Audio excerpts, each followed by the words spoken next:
Thank you very much. Any declarations of interest?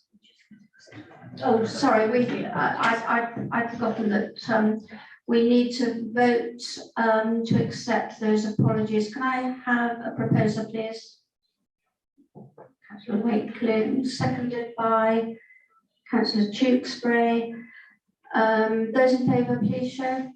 1, 2, 3, 4, 5, 6, 7, 8, 9, 10, 11, 12, 13, 14, 15, 16, 17, 18, 20, 21, 22, 23, 24, 25. That's unanimous, Chair. Thank you very much. Declarations of interest. Any declarations of interest? Have you? So we've had none received, Chair, and no councillors have sought a dispensation for the meeting. Thank you.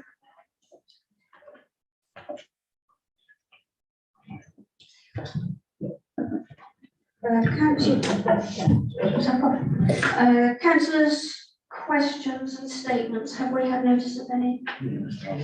So yes, Chair, we've had notice of one councillor's question from Councillor Pete Barrow, and Councillor Barrow has approved me reading that out along with the response, Chair.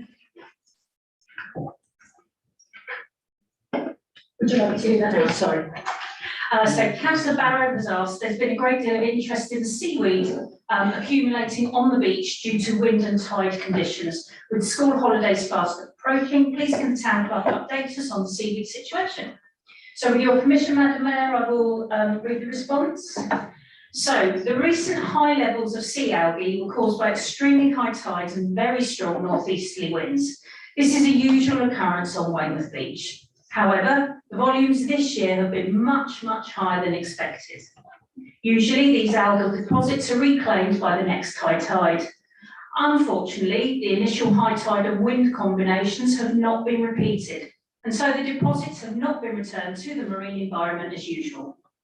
Weymouth Town Council remains and is committed to positive, supportive management of natural environments.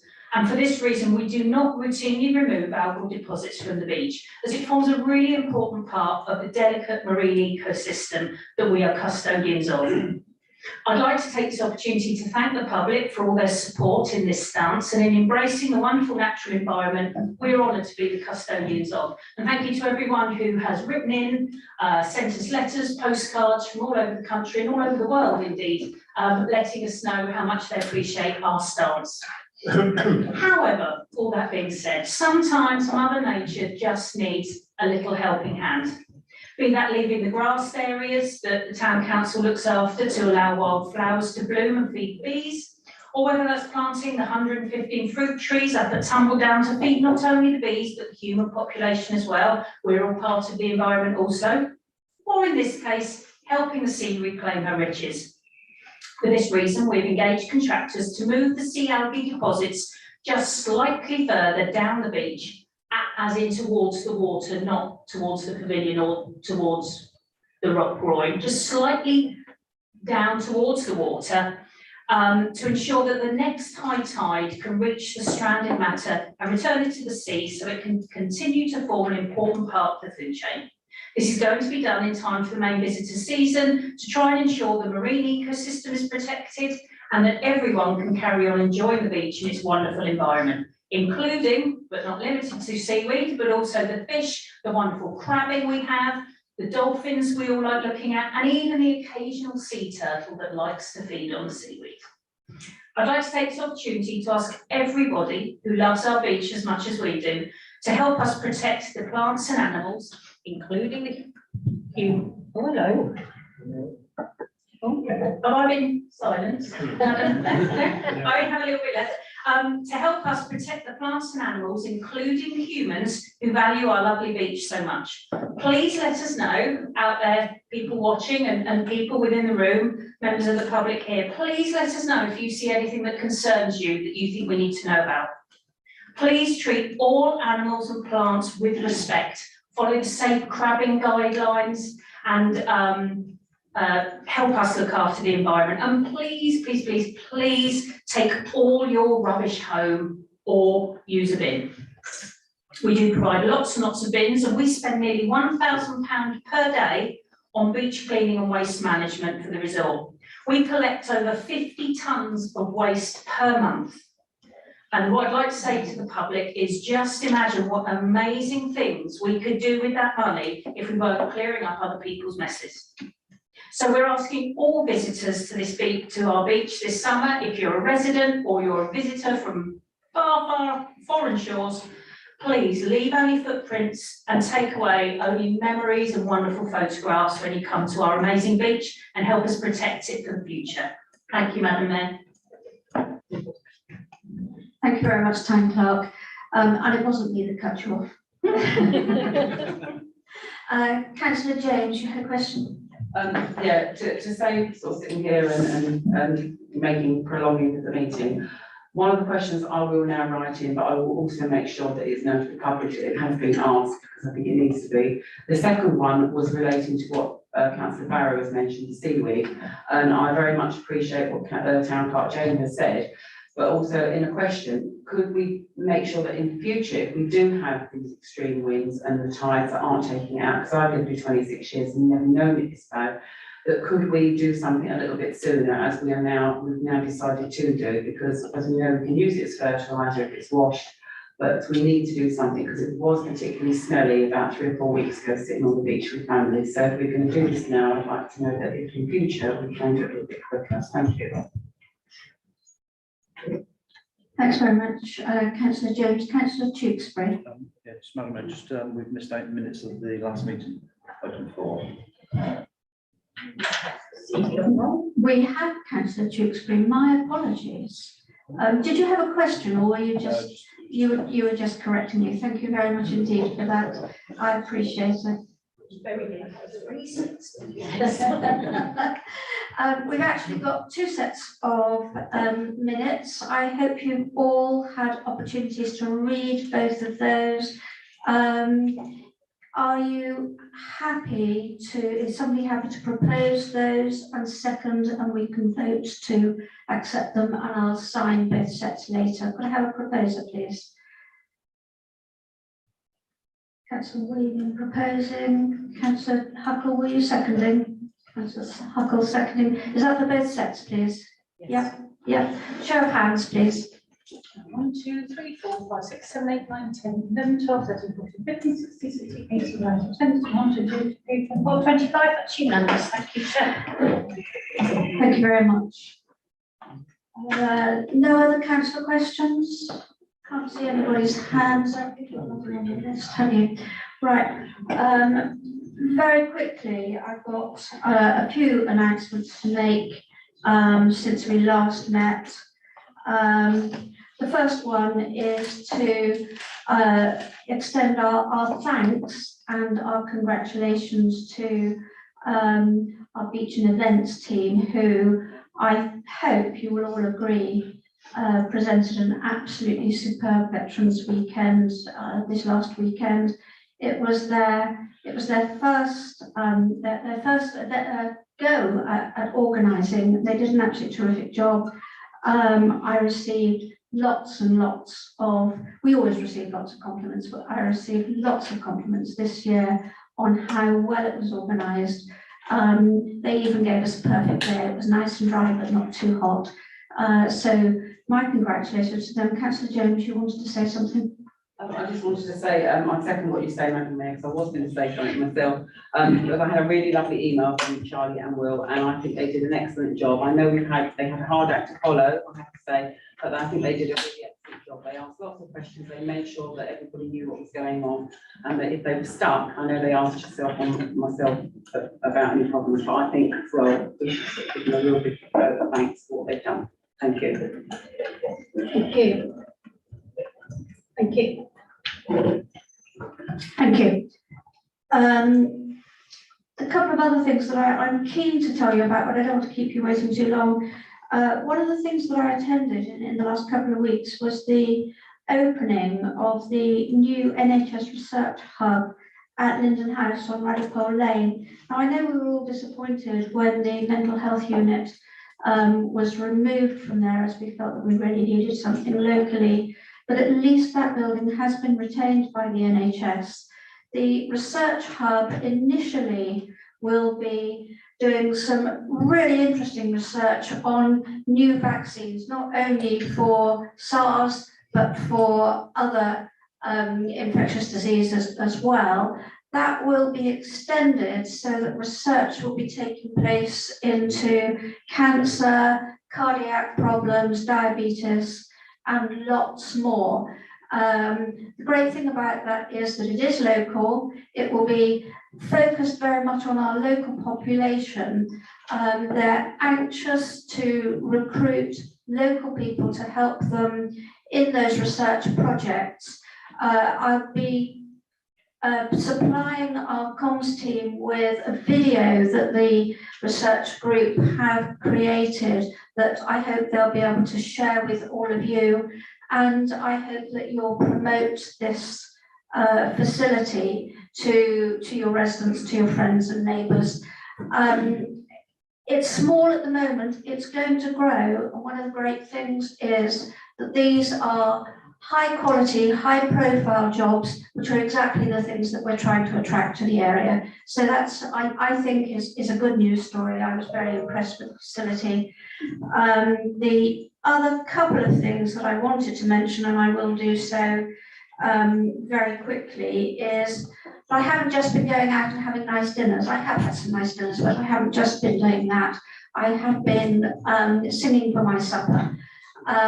So a couple of things that I really want to get out to anybody who's watching, members of the Rotary Club in particular. When our guests from Louviers were here, which was around the time of the fair in the square, our Louviers friends were immensely impressed with that.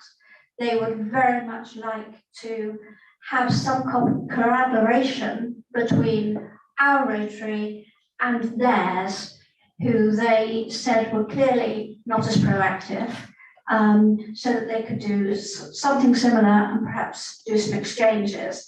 The other thing that the Louviers Society are very anxious to do is to make contact with our local sports groups, basketball, football, rugby, to perhaps do some exchanges. So anyone who's tuned in here, or anyone who has contact with those groups, any sports groups, please get in touch with me and I can give you the names of those people in France who'd absolutely love to speak to you. Anything else is on the Facebook pages, so do please take a look at them there. And that's it as far as announcements are concerned. Thank you.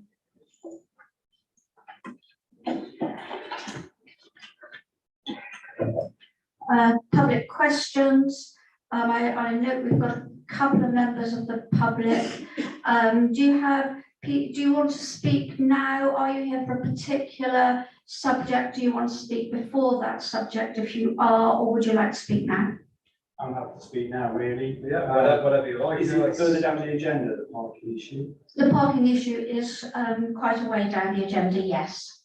Okay. Oh, yeah. Yeah, okay. Just sit here and speak here. Okay, yeah, can you hear me? Sorry, if you press the little button that looks a little bit like a Wi-Fi button. Can you hear me now? There we go, thank you. Yeah, my name's Nigel Sustaff, I own the Palmhouse Cafe across the car park there. And since the council have put up the parking prices at the beginning of in April, I've been inundated with a lot of complaints from my customers and visitors, and that prompted me to start a petition online on social media and in my cafe to basically ask that the council reduce their car parking charges in Weymouth to those in the other towns.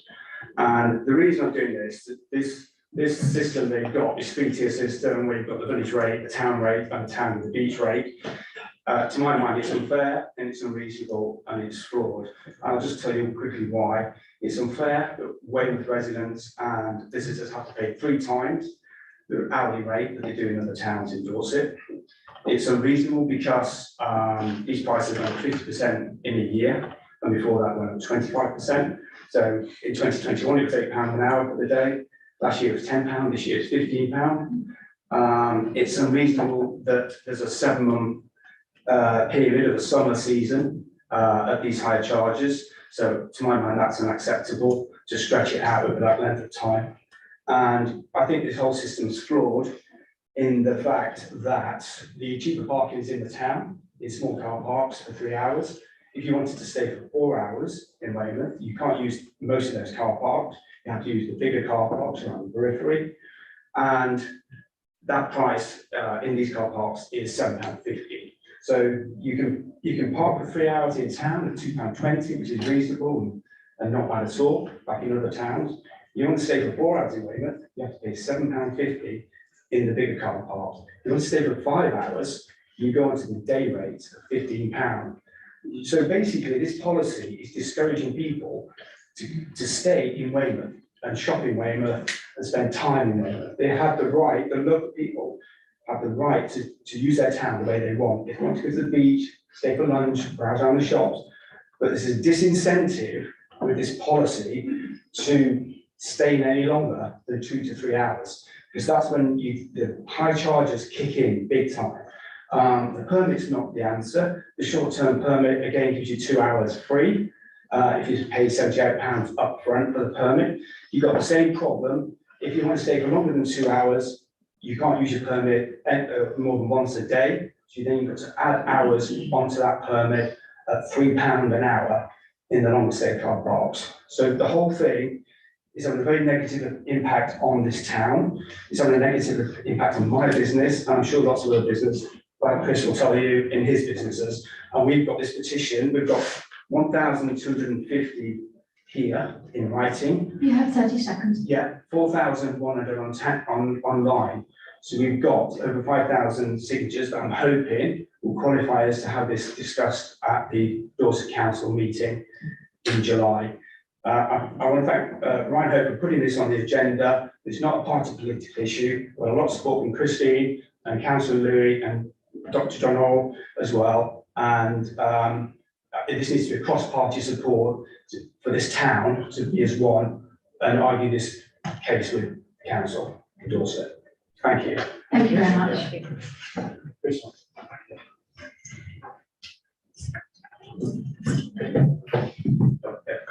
Hello, I'm Chris Simmons from Nostalgia and Laser Keys, Rounding Western Road. I come here tonight to express my concerns regarding the effect the parking charges are having on business. Car Park Street has gone up from 2 hours for £1.50 to 2 hours for £4.50, pretty much overnight.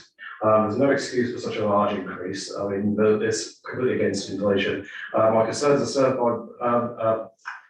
mirrored by many other businesses through town. I've been helping Nigel hand out petitions. I've been to about 30 or so businesses who've all distributed the petitions. If you've been shopping in town, you may well have seen them. Many people have been signing from both local and visitor backgrounds. It is definitely having an effect on my business. I was down £100 a day last week, based on previous months and previous years, when traditionally we've been picking up year by year since COVID.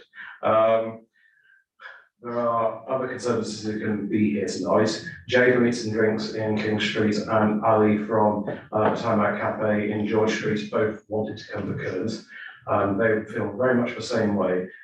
All they are hearing from a lot of people who are coming to town from other places is how expensive the parking is and how much we have to rush back. It is creating a very negative shopping and visiting experience in the town that we all love. And we feel there must be something done about it. Now, we're going to carry on collecting signatures from tourists and locals through the summer, and expect there'll be more by July and probably more by August and September.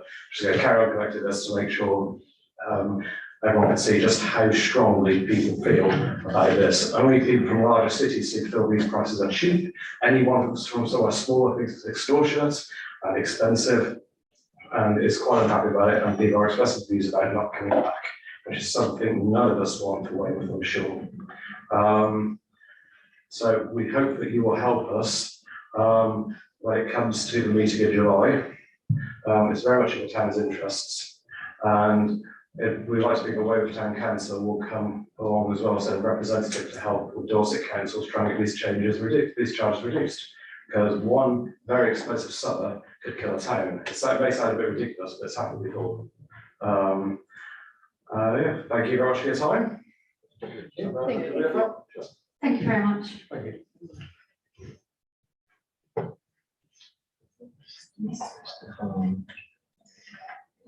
Mr. Farm. She need very often and be cheeky. Would it be all right if I go down and get some seaweed for my veggie patch? I'm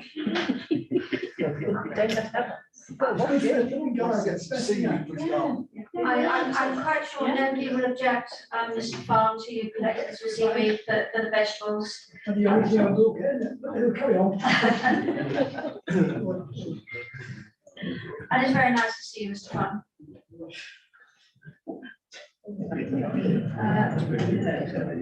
Item 8, councillors, on your agenda. I'm going to refer to the finance officer to present this to you. Thank you, Madam Mayor. Good evening, members. The next 3 items on the agenda for tonight relate to the legal bits and pieces which we need to do each year to get our statement of accounts signed off and our annual governance statement signed off. The first part of the annual governance return, which we publish each year, relates to the internal audit, Madam Mayor. And members will have seen that we have an audit letter from our internal auditors, Light Touch, and we've also got a copy of the annual internal audit report, which forms part of the annual governance statement. Normally, we would be reporting back to members any recommendations and any corrective action which has been recommended. I'm pleased to report that we haven't had any recommendations or we haven't had any corrective action which needs to be reported to councillors to agree to take forwards. And because of that, then we are just asking Madam Mayor for the 2 reports to be noted.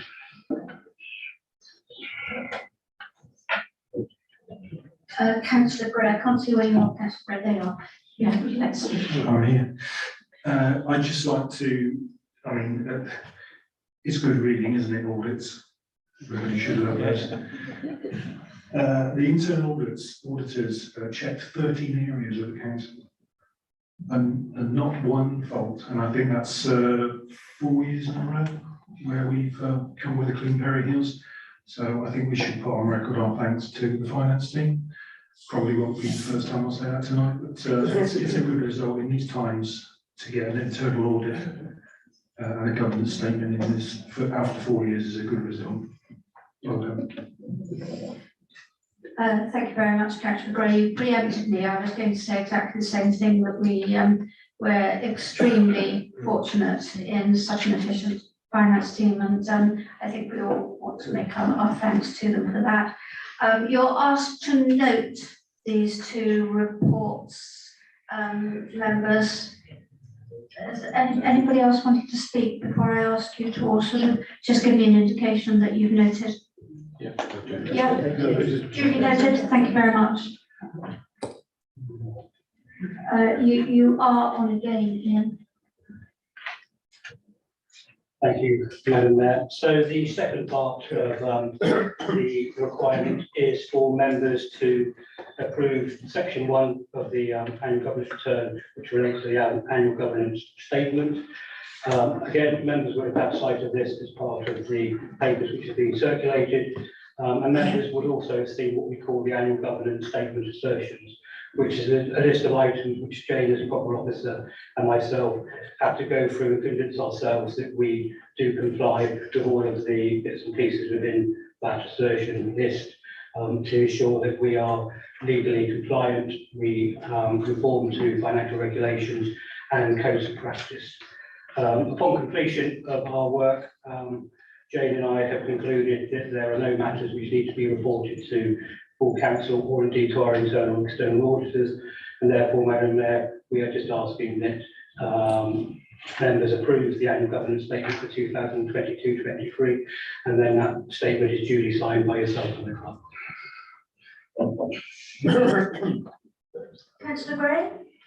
Can I propose, please? Yeah.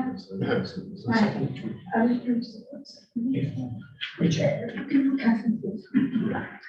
Okay, can I have a show of hands? 1, 2, 3, 4, 5, 6, 7, 8, 9, 10, 11, 12, 13, 14, 15, 16, 17, 18, 19, 20, 21, 22, 23, 24, 25. That's unanimous, Chair. Thank you. We are. No, we have to do it now, I'm afraid. I'm here, there.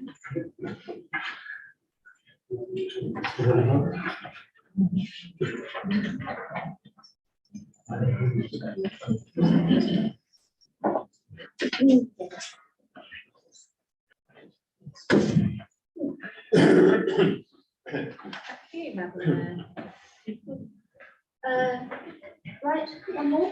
Thank you. So the final part of the process that we need approved is in respect to section 2, which is our accounting statements, which I hope members are getting familiar with seeing now.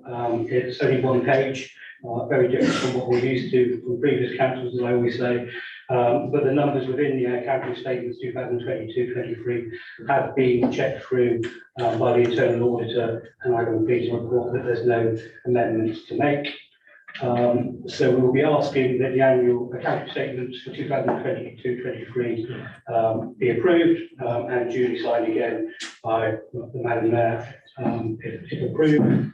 And we also have what is known as a snappily titled Notice of Public Rights and Publication of Audit and Annual Governance and Accountability Return, which is something which we need to publish along with all the other councils in the country. And we're asking members to note that the date of the announcement, which will go onto our website, is the 23rd of June 2023. And we're asking members to approve the dates of the inspection where members of the public can inspect our records, being Monday the 26th of June through to Friday the 4th of August, which is 30 days, and it has to include the first 5 days of July. Thank you, Madam Mayor. Just thank you for letting me speak on this item. I just want to confirm that it's a very genuine offer to any members of the public out there who would like to inspect the council's accounts, to come to the council offices and inspect our full accounts. If you have a legal right to do that, we would welcome anyone who wants to come and see it. So if you've ever dreamed of seeing one of the biggest spreadsheets I've ever seen in the world and some of the most detailed financial information available to you about councils, give us a call, we'll make an appointment, you will be most welcome to come and inspect that. Thank you, Madam Mayor. Thank you, Councillor Nicholson. Yes, thank you, Chair. Can I just ask, Ian, is there a summary of this going to go onto the website? Because obviously there's a lot of documents here, but can there be a summary put on the website, please? So when you refer to a summary, Councillor Nicholson, do you mean a summary in respect of the actual budget monitoring side of stuff? Well, the notice of public rights and publication of unaudited accounts return, there was a return, isn't there? Is there a single document that could be put on, or summary that could be put on the website? Or so what we need to publish, and what that refers to, is section 1 and section 2 of the annual governance return, which is that page there and that page there. So those 2 pages could go on the website. They by law we need to probably say along with that notice so that members of the public have an opportunity to see that. Are you happy with that? Are you happy with that? Yeah. Thank you. Any other questions? Any other questions? No. Can I have a proposer to Councillor Gray? Proposed. Seconded by Councillor Huckle. Could I have a show of hands, please? 1, 2, 3, 4. 25 unanimous, thank you, Chair. That's me. Oh, no, sorry, Madam Mayor, could I just ask for your signature again on the official documentation? It is. Wonderful, thank you so much.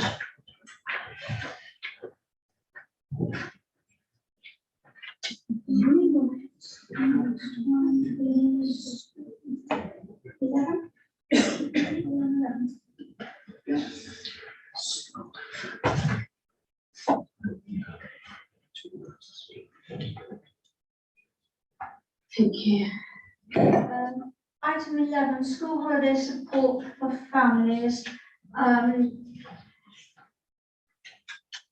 Councillor Wakeling, you wish to speak, and then Councillor Norman.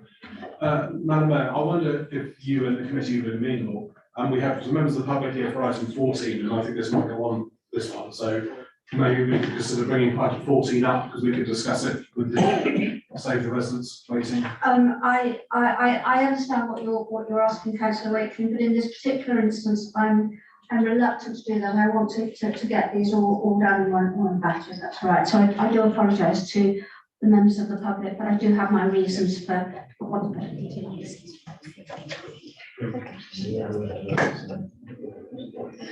Councillor Northam, you wish to speak? I was going to suggest just the same thing. I've heard from the members of the public. I thought they spoke very eloquently, and I thought before we forget what they said, it would be worth taking that item. I understand what you're saying, but I will say again that I have particular reasons why we're going with the agenda as it stands just for the moment.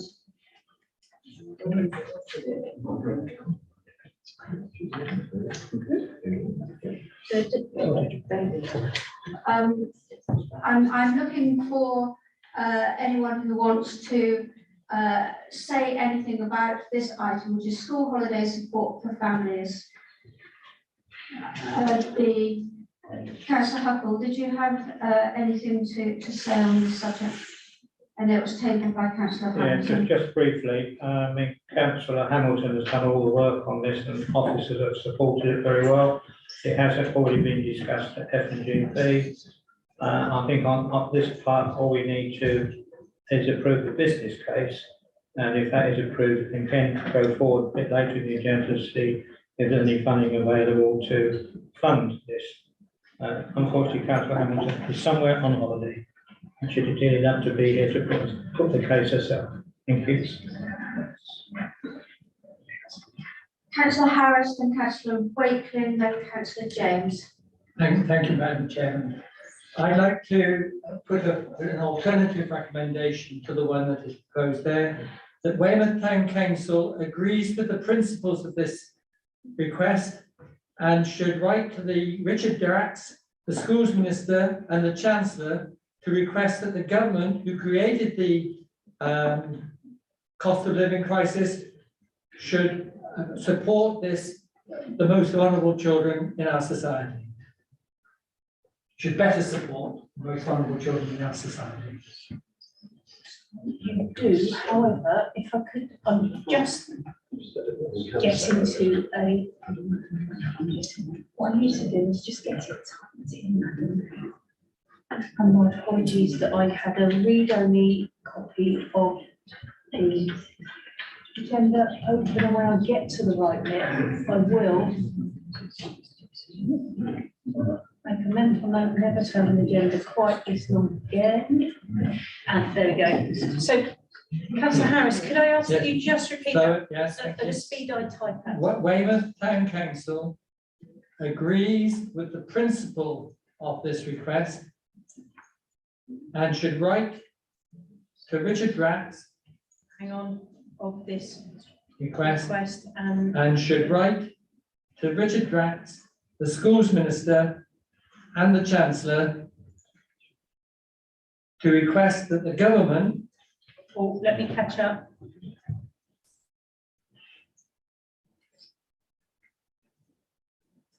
To request that the government, who created the cost of living crisis, to better support our most vulnerable children.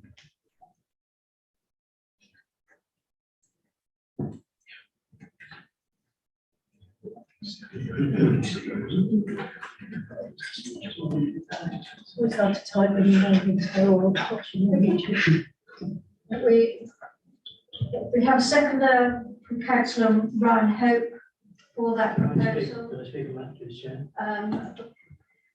Were the people who put their names up first, were you wanting to speak to the item as it is on the agenda, or did you want to speak to the amended item? I'm happy to speak now. You're- Councillor Yes, thank you, Chair. Whilst I more or less agree with the wording of this, I'm sorry, you cannot have a blanket statement that says the government are responsible for this. I'm afraid the illegal actions of Mr. Putin and his people are very much due to the causing the cost of living, because of fuel prices, etc. And it's not to blame any one section of the government or anybody else directly for this. There are many, it's a complicated issue, this question of the cost of living crisis, and it's not something you can blame on just one section. I'm afraid there are many things that cause this. Councillor Bergman. Thank you, Mr. Mayor. Councillor Hamilton has already done a lot of work on this. Councillor Huckle has said that there is some support. And I just don't think we should be playing politics with children. It's a good proposal. It's not a lot of money. I just think we should support it.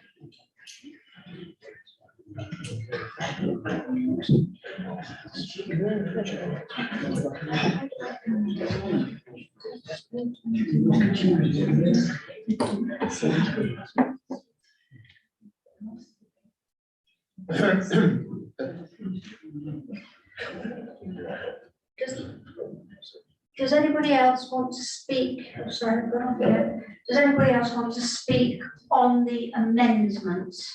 Councillor Wakefield. Sorry, Councillor Dickinson, then Councillor Wakefield, Councillor Huckle, and then Councillor Taylor. Yep. Thank you. Councillor Dickinson.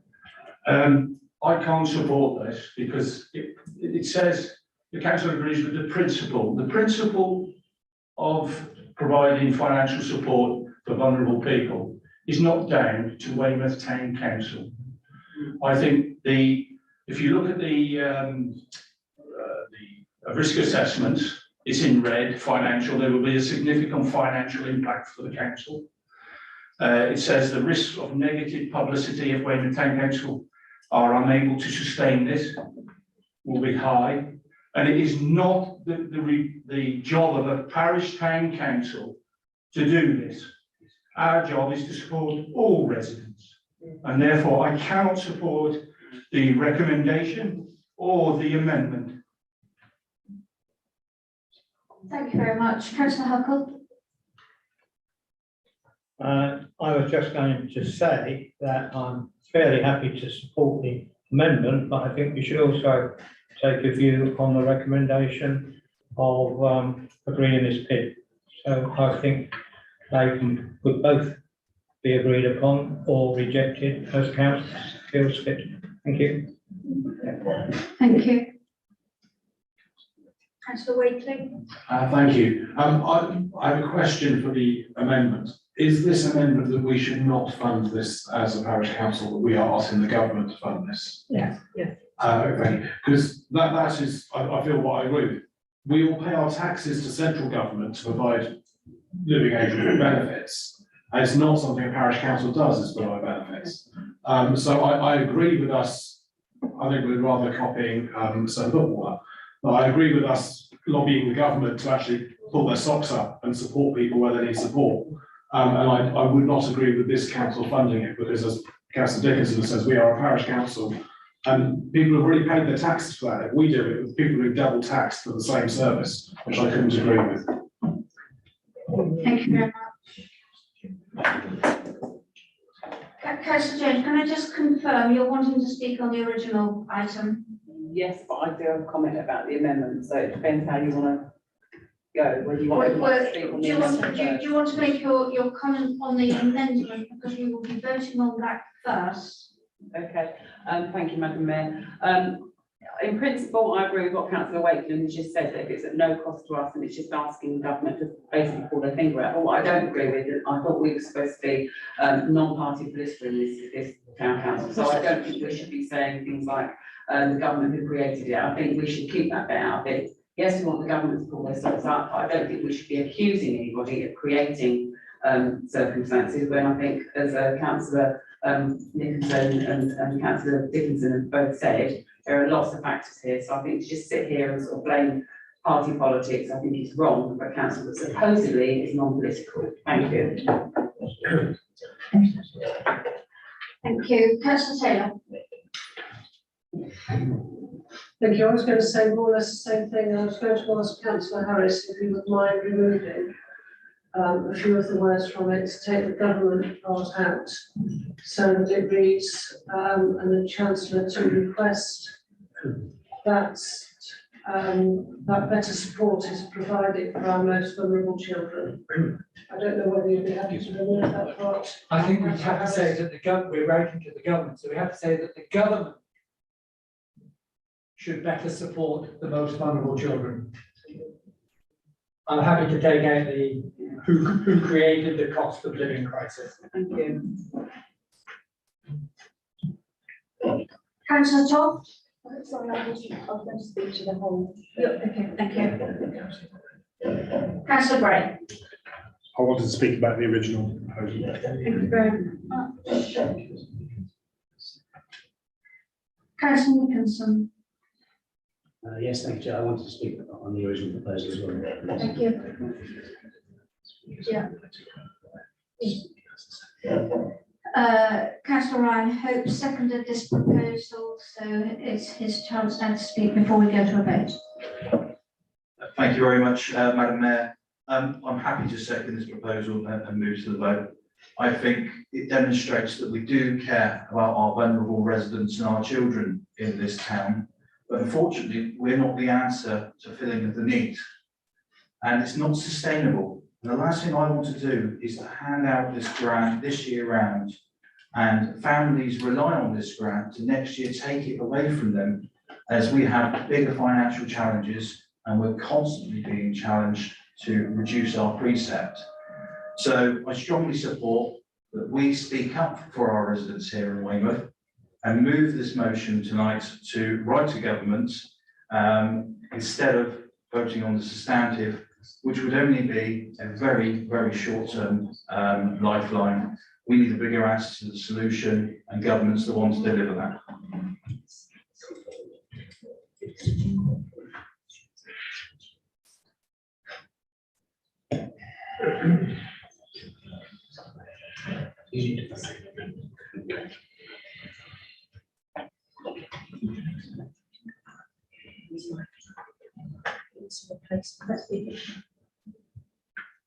Sorry for that delay. I was just trying to clarify a procedural matter. Right, if we could go to a vote on the amendment as if you're able to see it up on the screen, or would you like the clerk to read it to you? Happy to read the amendment that's in front of councillors, Madam Mayor. The amendment that council is being asked to vote on is Weymouth Town Council agrees with the principle of this request and should write or will write to Richard Drax, the schools minister and the Chancellor to request that the government better support our most vulnerable children. Can I just clarify something, please? Yeah. If we vote for this, does this other motion fall? Will that be voted upon? So this is being put forward as an amendment to the recommendation in front of you. So if you agree this, it will replace Thank you. the recommendation, yes. Can I have a show of hands, please, for the amendment? 1, 2, 3, 4, 5, 6, 7, 8, 9, 10, 11, 12, 13, 14, 15, 16, 17, 18, 19 in favour, Chair. Those against? That is 1, 2, 3, 4, 5, 6. Which gives us the 21st, so it should be it. So there are no abstentions in that case, we all add up. Thank you very much. It's carried. Now you need to debate. This is standard, need to now. Right, so that amendment is carried, we go back to the substantive. Because we've got a number of substantive, but it still needs to be voted. It's still, because there were a number of people who indicated that they wanted to speak on the substantive. So this is. It's finished, it's gone. So they need to on this. Yes. Yes. So I've got Councillor Toft, there's Councillor Gray, Councillor Nicholson, and then Councillor James, please.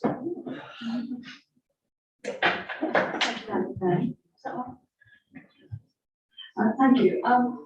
When I read through this recommendation, what occurred to me is that I had a very poor knowledge of what the provision actually is for our vulnerable children in this town, and how many of our schools are running holiday clubs, and how we would signpost any queries from parents to what provision is out there. And I think, I don't know whether members would agree with me that it's our job to do that, and whether it's Dorset's job to do that, but I felt it was something missing in my knowledge, and I feel that if we, I agree we shouldn't be giving our money out, but perhaps we need to be able to signpost where children people can go, that's all. Thank you. Councillor Gray. Thank you, Madam. Thank you, Madam Mayor. I would have voted against the original motion for two reasons. Cautionary tale, as I've said many times in this chamber, and I agree with Councillor Nicholson and Councillor Dickinson. The creep of services that's getting pushed to a parish and town council, and this is another example. By default, I realise Dorset Council not asked us to do this, but it's a cautionary tale that we should not, and as a parish and town council, not part fund something that we're not responsible for, even if it means vulnerable groups. There are better ways we can spend our money by supporting the whole town. But Madam Mayor, I'm not sure this is procedurally right, but I'd like to have an amendment to the amendments, because in paper, I was a little confused, because in the paper that Councillor Hamilton wrote, it says, current provision. Through the Household Support Fund, Dorset Council provided school holiday vouchers for all children who receive free school meals during the school holidays. They have just released an update that they will continue to support school holidays and half terms until the end of 2023. So that means that they've committed to handing out these vouchers, which we would have topped up, I assume, until the end of the school holidays. It strikes me that in the amendment, we should ask the government to extend that for the whole of the 2023 school year until the end of the financial year, so March 2024. So if I'm reading that right, my amendment to the amendment would be better support the most vulnerable children through the Household Support Fund until March 2024, which takes us to the end of the school year. No, it doesn't. July. Okay, July 2024, which is the end of the school year. Because it seems to me that we're, Dorset Council through the government are funding free school meals during holidays, but only for part of the year, which seems a bit silly to me. Thank you. So the proposed amendment to the amendment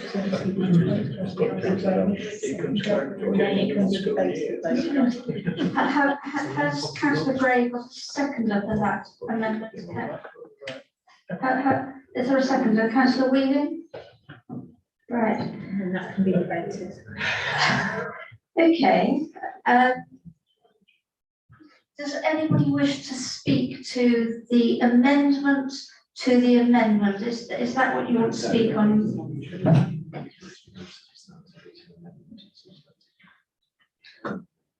It's an amendment to the.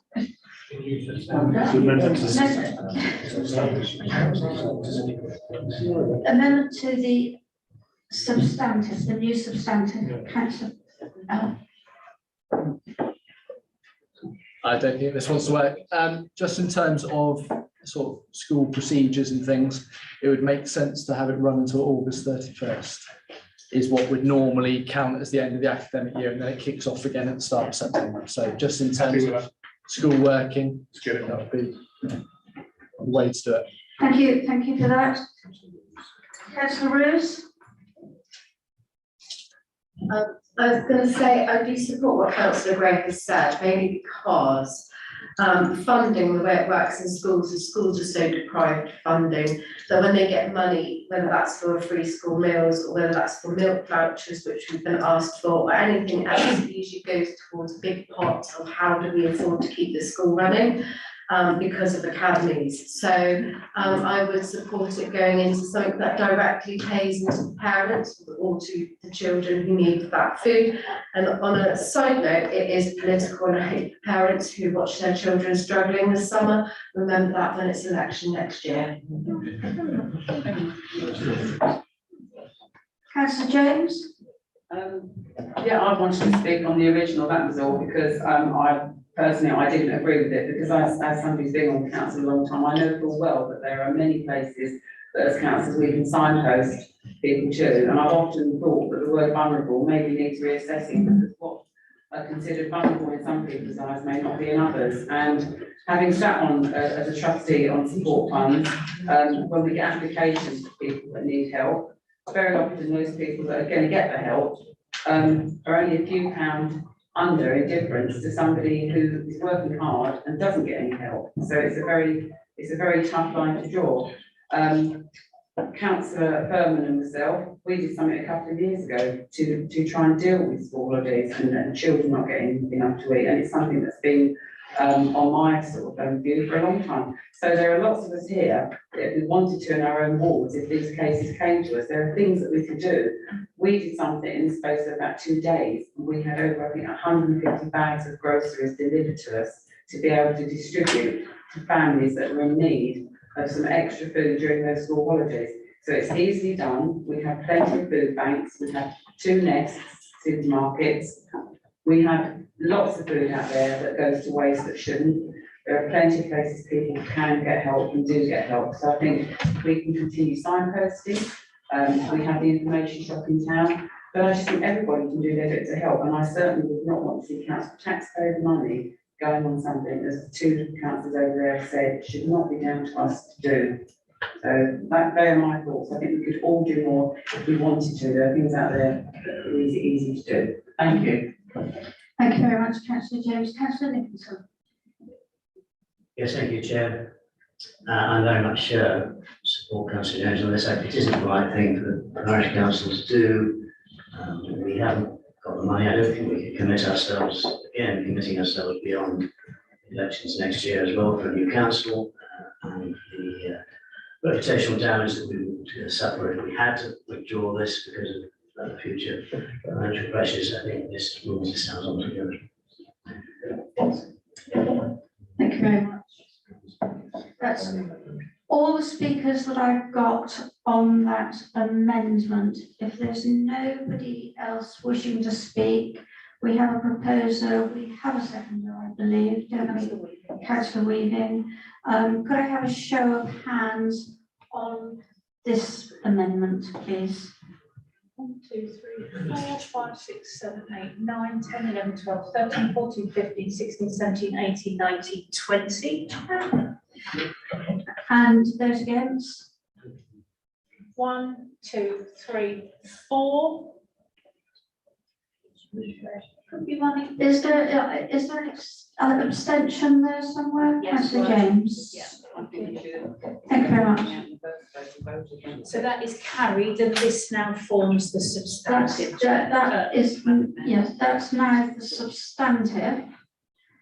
Go to the vote. Have you voted? We've got on the original. Well, only having said what I said, is that I'm original proposal, I'm against it. Call to move to vote. Right. I've got a call to move to the vote. You're proposing, I've got Councillor Huckle seconding that. Okay. So the proposal for this now is proposed by, I've got it second by Councillor Huckle, but I don't know who actually proposed this. Councillor Harris. No, the amendment was started by councillor Graham, finished off by councillor Bell. Yes. Yes. We've already voted on that. So now who is No, proposing the substantive? No. So I'm now proposing the substantive. You're proposing the substantive, thank you. Do I have a seconder? Councillor Ho? Councillor Huckle? Councillor Huckle? Councillor Huckle seconded. Councillor Harris proposed. Councillor Huckle has seconded. I think Councillor Hope is seconding. Okay. Councillor Hope is seconding. And I would like a show of hands, please. 1, 2, 3, 4, 5, 6, 7, 8, 9, 10, 11, 12, 13, 14, 15, 16, 17, 18, 19, 20. Those against? Here's 1, 2, 3, 4, 5, which gives us the 25 councillors present, so there are no abstentions. So that is carried. that's carried now. Yes. That item is now concluded, and we move on to the next item, please. Excuse me, could I propose we give these gentlemen a chance to talk, to debate that item, I've lost the item, the last item on the parking fees.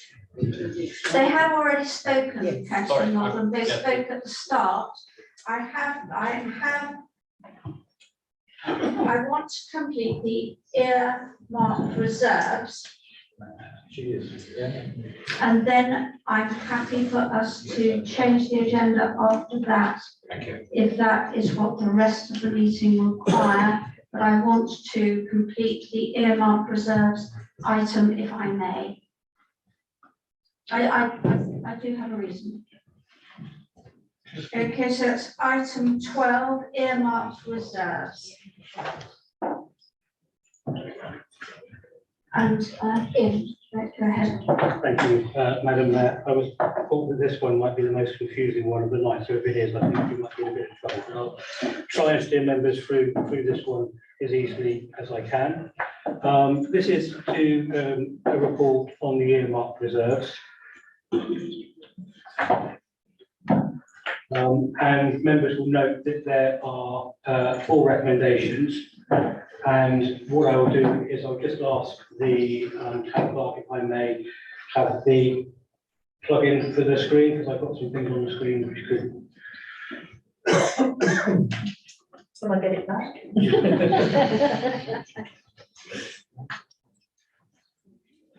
So, as part of this report, members, there are 4 recommendations, and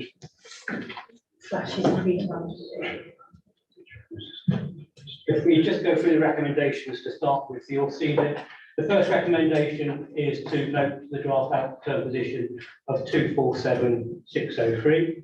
That is a figure which will not change, it's subject to audit, and as such, members are just asked to note that amount. Part B, or the second part of the recommendation, is for members to approve the reallocation of reserves as recommended by the Finance and Governance Committee at its meeting on the 7th of June. And their recommendation is, members, to move this fiscal reserves, which we have here, into a single reserve called the Planned Maintenance Reserve. And the reasoning behind that is members would have considered the asset management plan in March. And this just allows officers and members to have a better degree of flexibility to be able to deliver that plan without it being tied to individual specific areas. So the recommendation from Finance and Governance Committee was for those to form a single planned maintenance reserve. The third part of the recommendation, members, is the recommendation from Finance Governance Committee again, which is this list here. And this is what they recommended, that some of the underspend should be allocated towards. Just very quickly for the benefit of the people at home, there's an amount which goes towards the election reserve and planned maintenance reserve, which we do on an annual basis to support our ongoing expenditure, and that is planned for us to underspend and to put that aside. The next two items came from officers' request to provide fire resistant storage and amount there to contribute towards building a tumble down. And the last item is £20,000 to support the CE work programme, which is the next item, or potentially the next item on the agenda. Now, this is what the Finance and Governance Committee recommended, that some of the underspend could be allocated towards. And if members are minded to, if it makes it easier, then if members are minded to support the recommendations from Finance and Governance Committee, then these first three items can be taken on block, voted for, and they will be approved. The last recommendation relates to then what we do with the amount outstanding of the underspend, which is 155,603, which is shown there at the bottom. So just to put this into context, members, this list here isn't a list of which we're asking you to approve. Okay, it's a list of items which members may wish to consider allocating some of the underspend towards. So there's an amount there for Sanford Castle Bridge. There's an amount to replace the Services Committee events budget, which was used for the coronation. A part there for planned maintenance. There's some which is to support the additional cost in respect of the public conveniences, which was considered in the HR committee. There's an amount to support new projects, and the benefit of putting it to the project support reserve is allows flexibility that can be called upon. It's not specific enough that we won't be able to use it. Then we've got 10,000 there, which is to increase grant funding, because we've had two SLAs approved with the Finance and Governance Committee, and what this does is it just replenishes that, which allows funding to go towards additional grants. And the bit at the bottom is an amount which is £50,000 to help substantial works in the public conveniences. You will note that that comes to the amount of the underspend which is outstanding. That's not to say you have to approve this list in its totality to go towards those projects. What I will be asking at this element is a proposal for members to propose which items they wish to be funded from the underspend. And the options are you can propose all of them. You can actually propose members none of them, and then that means that the underspend will remain outstanding until it's called upon. Or there could be a proposal which has some of these which are allocated to from the underspend, and if some aren't, then there could be an element of amount of left over, which is just left as unallocated for the reserves. Now, I'm hoping I went through that very quickly. I'm hoping that hasn't confused you all members, but there's the three items which have come from the Finance and Governance Committee, if you're minded to be able to take that as a block. And then we just need a debate and a discussion and a recommendation of how the rest of the underspend will be allocated. Thank you very much. Yes. Before I bring you in, Councillor Gray, can I just make sure that everyone has had the papers and has read them, and that you understand what our finance officer has just explained?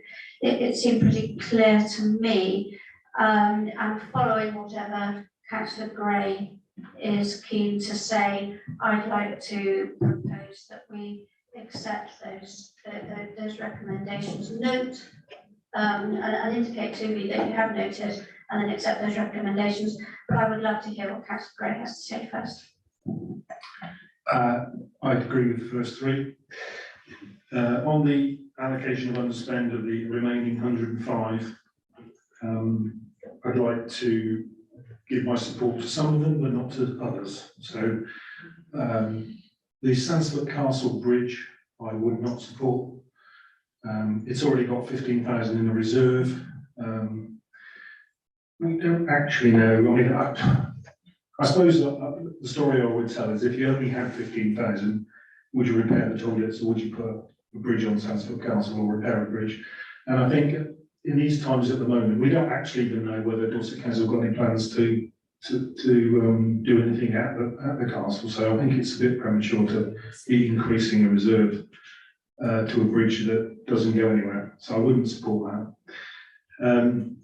I have some concern about the grants increase. I know we've got some SLAs in place now. I'd like to see those separated from the 50,000 grants. I think the way to control grant applications is not through increasing the budget. Other than that, I'm happy with the rest. Thank you.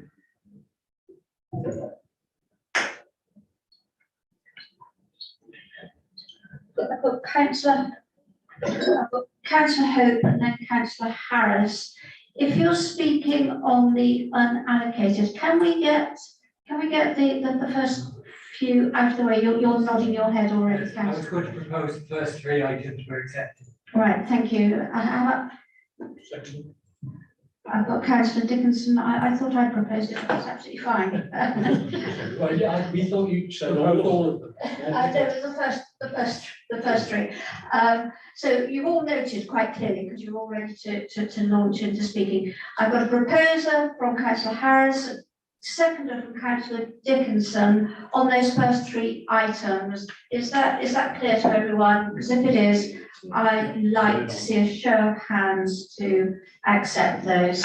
Thank you. 1, 2, 3, 4, 5, 6, 7, 8, 9, 10, 11, 12, 13, 14, 15, 16, 17, 18, 19, 20, 21, 22, 23, 24. Is that a vote for, Councillor James?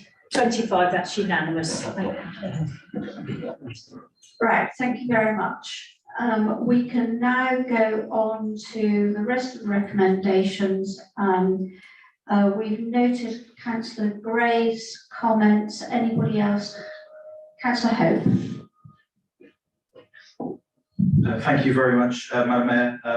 My specific point here is on the Sandsford Castle Bridge. I'm not sure why we're putting money into reserve for something as a council we've not actually committed or debated on replacing. I was aware there was a request for the previous manager to go out and get seal money in that, which we approved at Services. But Services actually requested a paper came forward so that we could debate whether or not we wanted to replace it or look at an alternative structure there. So I'm a little bit uneased about putting money into a pot that we've not committed to do anything with yet. The second point is I have to disagree with my colleague over there, Councillor Gray, around the community governance review. And that is, we have entered into 2 service level agreements, and I think that they should actually be individual budget lines in the budget. So by having this £10,000, that would replace those service level agreements that we've already committed to. But my only request there is to fellow councillors on finance and governance that we really work to our policy on community grants and look what we are giving money to. We cannot support every grant that comes in, and we really need to make sure that there's money there to support all the organisations that are most needy throughout the year rather than running out by September. Thank you. Any further speakers? Councillor Wakeling. Thank you, Madam Mayor. I also echo the comments about the Sandsford Castle Bridge. It's in my ward. We don't yet know if Dorset are going to protect the castle. It would be somewhat pointless to build a bridge to nothing. And additionally, it's not a very good bridge because there's steps at one end, so it doesn't provide disabled access, which is kind of, it's just misses the point. So I'm happy to see that held back on. The one I'd like to just put a positive word towards is the Public Conveniences Reserve. I know it's thrilling, but as part of the Public Conveniences Review Group, we've become aware that some of them need very serious works. Some of them are very tired and it's not going to be cheap. So I would ask members to support that sum going towards us getting modernising and improving our toilets. Thank you.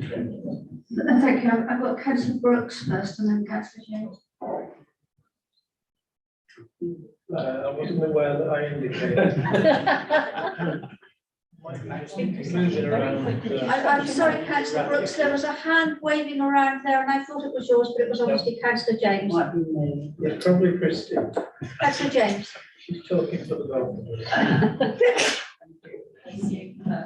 Actually, I was just going to speak about the public conveniences reserve as well, as Councillor Oakley said. I just actually wondered if that's enough to actually do any sort of serious substantial works of public conveniences.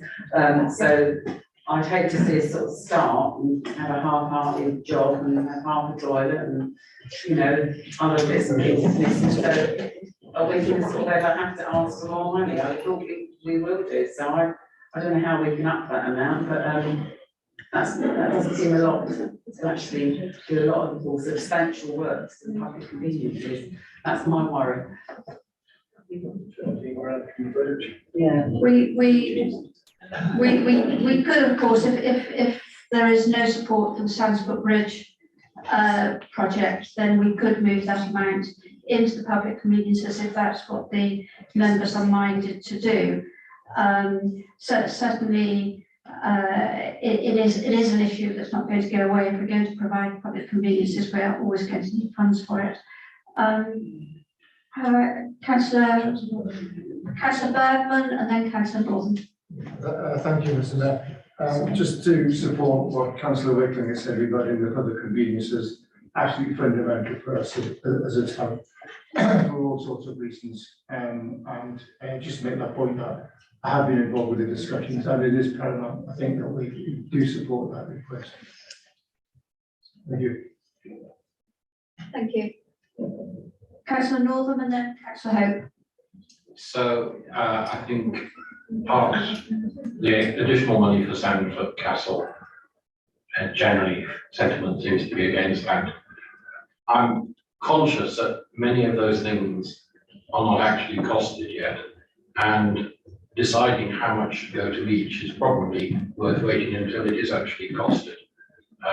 So if you take the total as being £155,000, that's a good pot of reserves to have that's currently unallocated. There are some topics which have been identified, but none of them have actually been costed yet. So the point about how much your toilets actually cost is quite valid.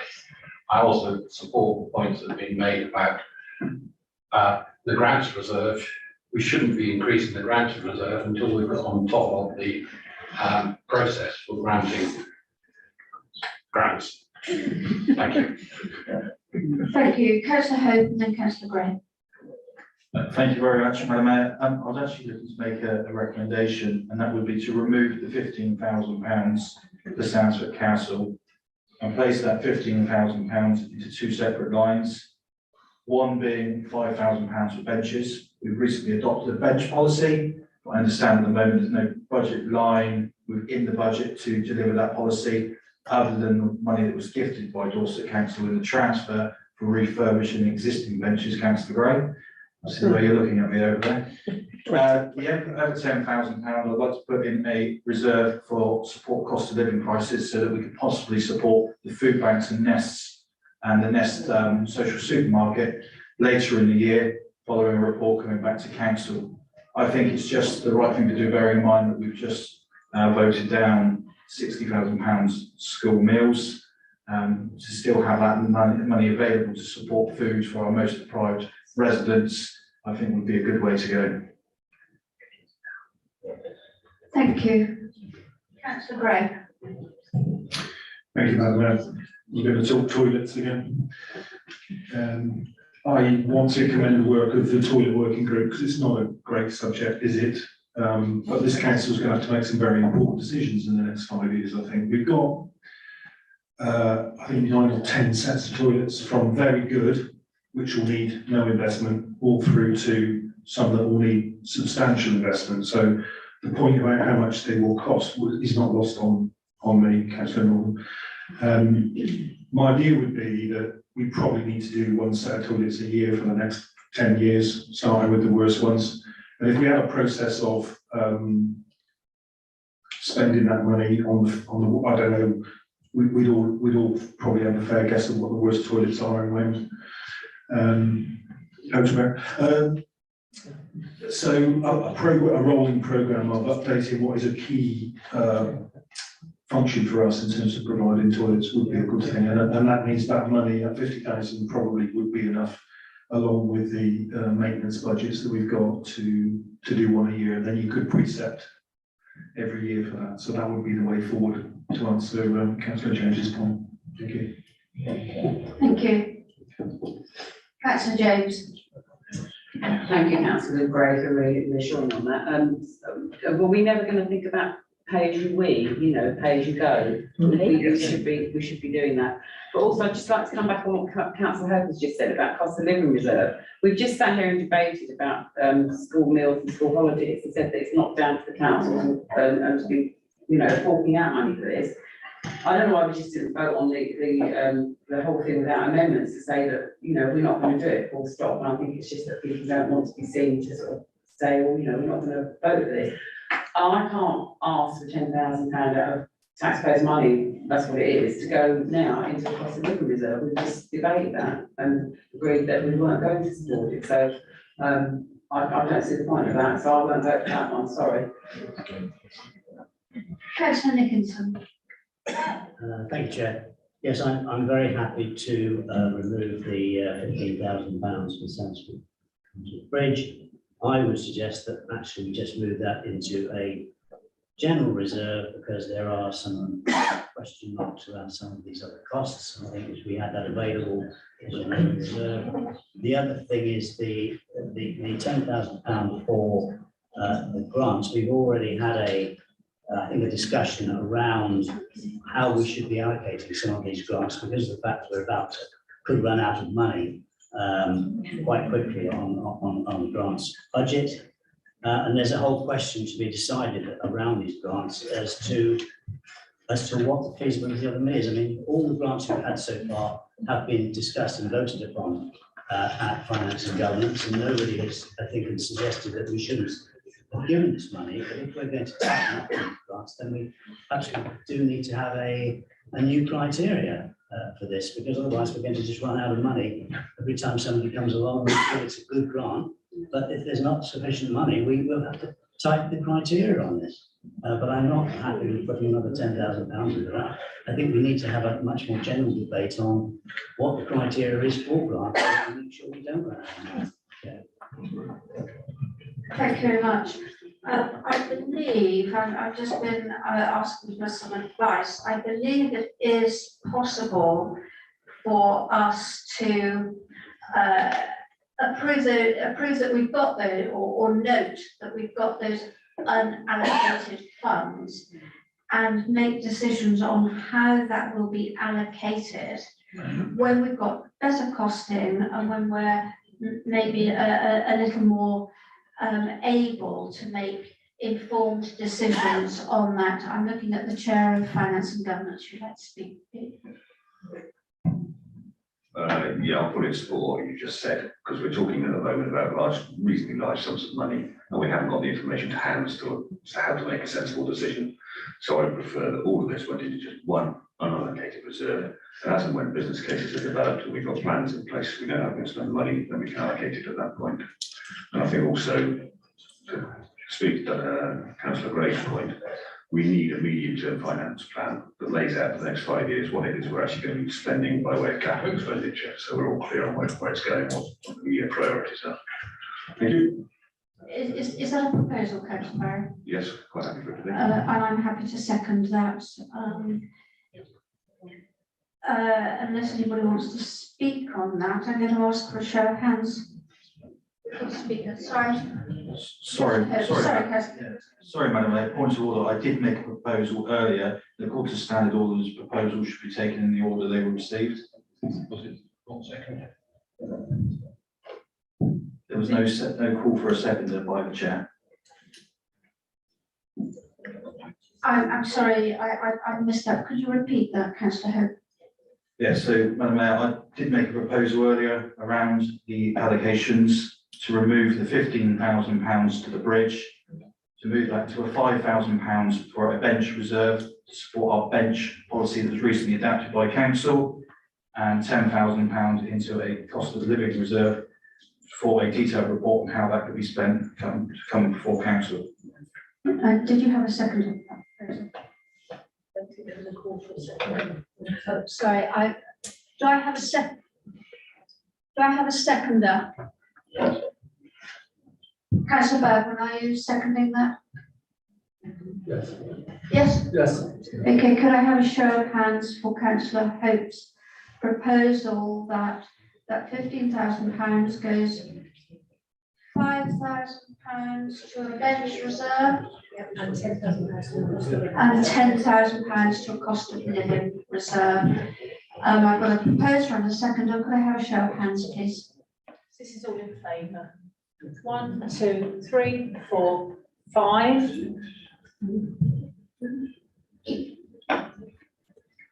And against? 1, 2, 3, 4, 5, 6, 7, 8, 9, 10, 11, 12, 13, 14, 15, 16, 17, 18. And abstentions? That's 2. 2. So that motion is defeated. That motion is defeated. We come back to the proposal from councillor Barrow, seconded by me, that we look for proper costing in the financial plan for the rest of the unallocated funds. You wanted to speak, councillor Gray?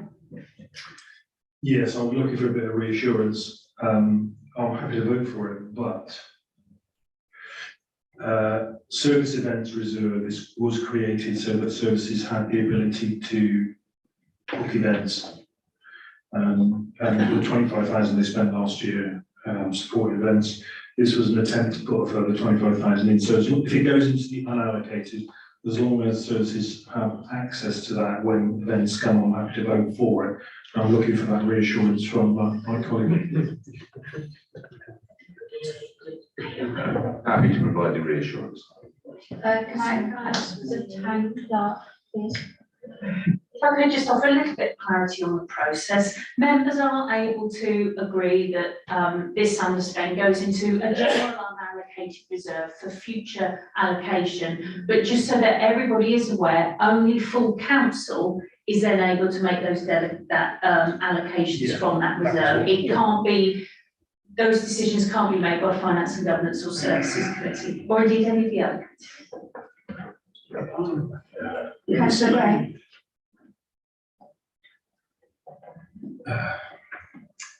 Well, based on that advice, I'm going to vote against it, because I think services need the autonomy to be able to book events and be reassured. We can't have it all going into the unallocated pot. The services need that autonomy. We worked hard to give them the autonomy, and now we're taking it away, so I'm going to vote against it. Thank you. Chair. On the basis of the advice you just received, I think Councillor Gray is correct, so I'd be happy to change my proposal to reflect what Councillor has just said. We're all going into a general unallocated reserve except for the events. And that's £25,000 for events that would sit with the services committee. Yes. I'm happy to second that. Councillor Wakeling, you wanted to speak? Thanks. Councillor Huckle first, sorry, then Councillor Wakeling, then Councillor James. Thank you. We did have an HR meeting the other day. Sorry, we did have an HR meeting the other day, and the committee had a discussion regarding the terms of certain references of the cleaners to do with the toilets, and that £20,000, we more or less said we will make a bid for that to come to this council meeting. So I think likewise with the services one, that £20,000 in respect of the public conveniences should also be allocated there. Thank you. You're all right, Councillor Huckle. Councillor Wakeling. Thank you. The battery's gone. My concern, members, is this has to come to full council, which means it'll probably need a committee to recommend to full council. So it'll take 3 months for us to go through the cycle if we want to allocate it. So if we don't allocate it now, it'll be Christmas before we get to allocate it, possibly, or we'll run out of time. So my feeling is we should not put a large, well, we could put some into unallocated, but we've got to bear in mind that that is going to be very difficult to access. In some ways, what's proposed is fairly sensible place for it to start. We have this, full council can always reallocate reserves at any point, but I feel putting it in starting places has some merit because, as we've said, the events reserve, it's there for a purpose. The budget support reserve's there for a purpose. So I'm kind of not too keen on putting it all away because it will take a long time to go through all the committee process to reallocate it if we don't allocate.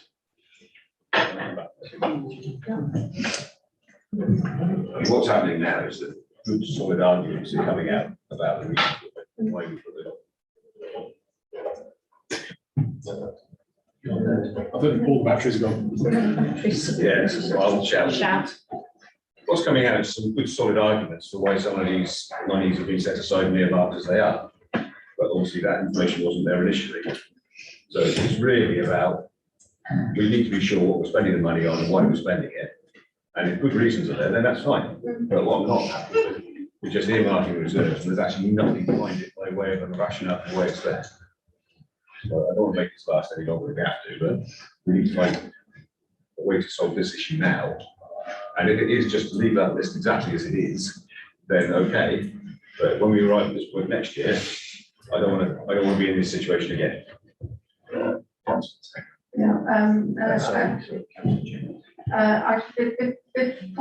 Before I put anybody else in now, you will get an opportunity. It sounds as though we have some items that we do want to allocate now, and it may be that we can all agree on that, because that's the important thing is that we agree on those items that we don't want delayed when they come up, and having to go to a committee and then to full council is going to delay that and could then cause us problems. So at HR, we did agree that we would come to this committee asking for that sum of money because it is needed for that service for public conveniences. The services events, we already know that they need to be proactive when something comes along. They need to be able to make the decision and go rather than come back to committees. So those two sums we know we want to allocate. What I'd quite like now for the discussion to go in that direction of which items you're sure need to be allocated, and then those that we don't have fully costed or we're not too sure about can go in effect on a back burner to be confirmed as it goes through the process. So we've still got some unallocated sums there that can be needed when we firmed up exactly how those money should be spent. I'm looking again to Councillor Barrow as Chairman of Finance and Governance to see whether that sums up what we're the mood of members. And members, have I grasped what you're trying to achieve there? Yes. Yes. So can we say that of those unallocated funds, we've already allocated the ones that we knew we wanted. The unallocated sums, we do want to cover the sum for public conveniences. We do want to cover the sum for the events, services events.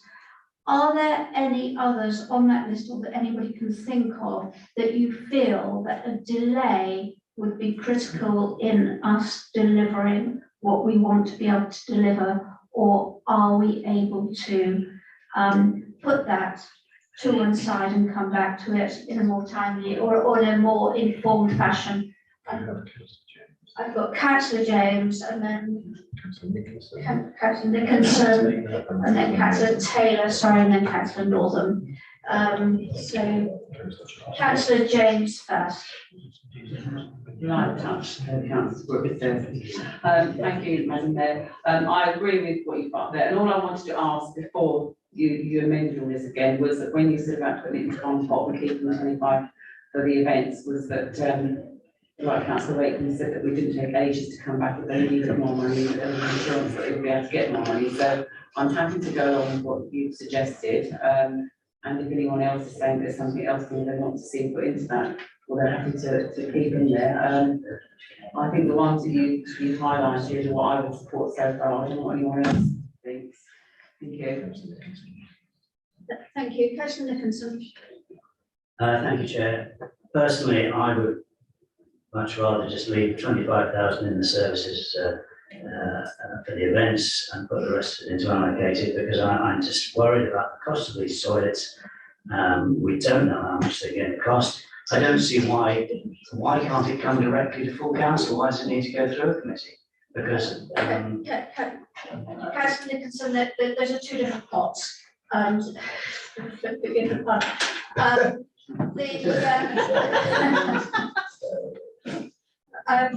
This sum of money is a sum that was recommended by HR for ongoing expenses in the cleaning budget, not for maintenance and so on. So we're maybe talking at cross purposes there.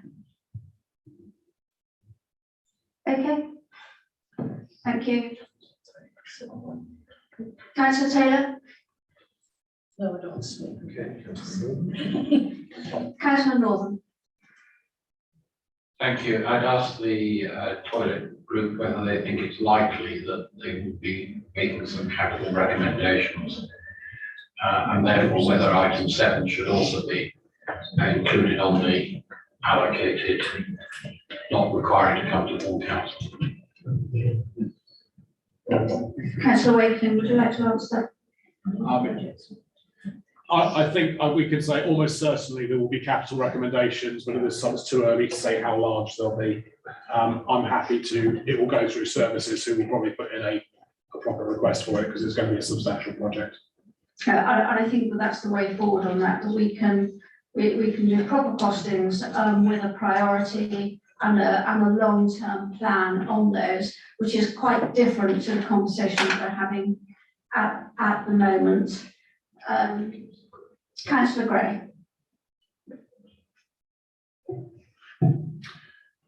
Thank you, Madam Mayor. In an effort to try and move forward, can I like to propose, please, because we're not going to all get agreement on all 9 of these. I'd like number 1 taken out. That's my proposal. We have a proposal. We already have a proposal on the table. 2 and 4 is the proposal. Oh, right, okay. Which you can't see because mine's. Okay, so then, I'll move on. Can we read out the proposal that was proposed by Councillor Barrow and seconded by Councillor Weller is a proposal that £105,603 is held in a general reserve for future allocation. That £25,000 is held in an events reserve, which falls under the Services Committee, and the £20,000 is held in a reserve to support the cleansing service, which is held by the HR Committee. Now, my second point was, we gave committees the freedom to be able to spend this money, and it feels like we're yanking that to go back. And I agree with Councillor Nicholson, if to quicken the process, we probably need to be facing the fact that lots of these might not go through committee, go straight to full council. So I'd support it on that basis, but I'm fearful that we're going backwards in terms of creating an extra committee for this money to go through, because it can only be in an unallocated reserve, only be apportioned by full council. So as long as I'm that agreement that it might not go to committee, it can go straight to full council. If we need 100,000 to do something or whatever, as long as you've got that agreement, I'll vote for it. Thank you. Just checking our figures. Yeah, good.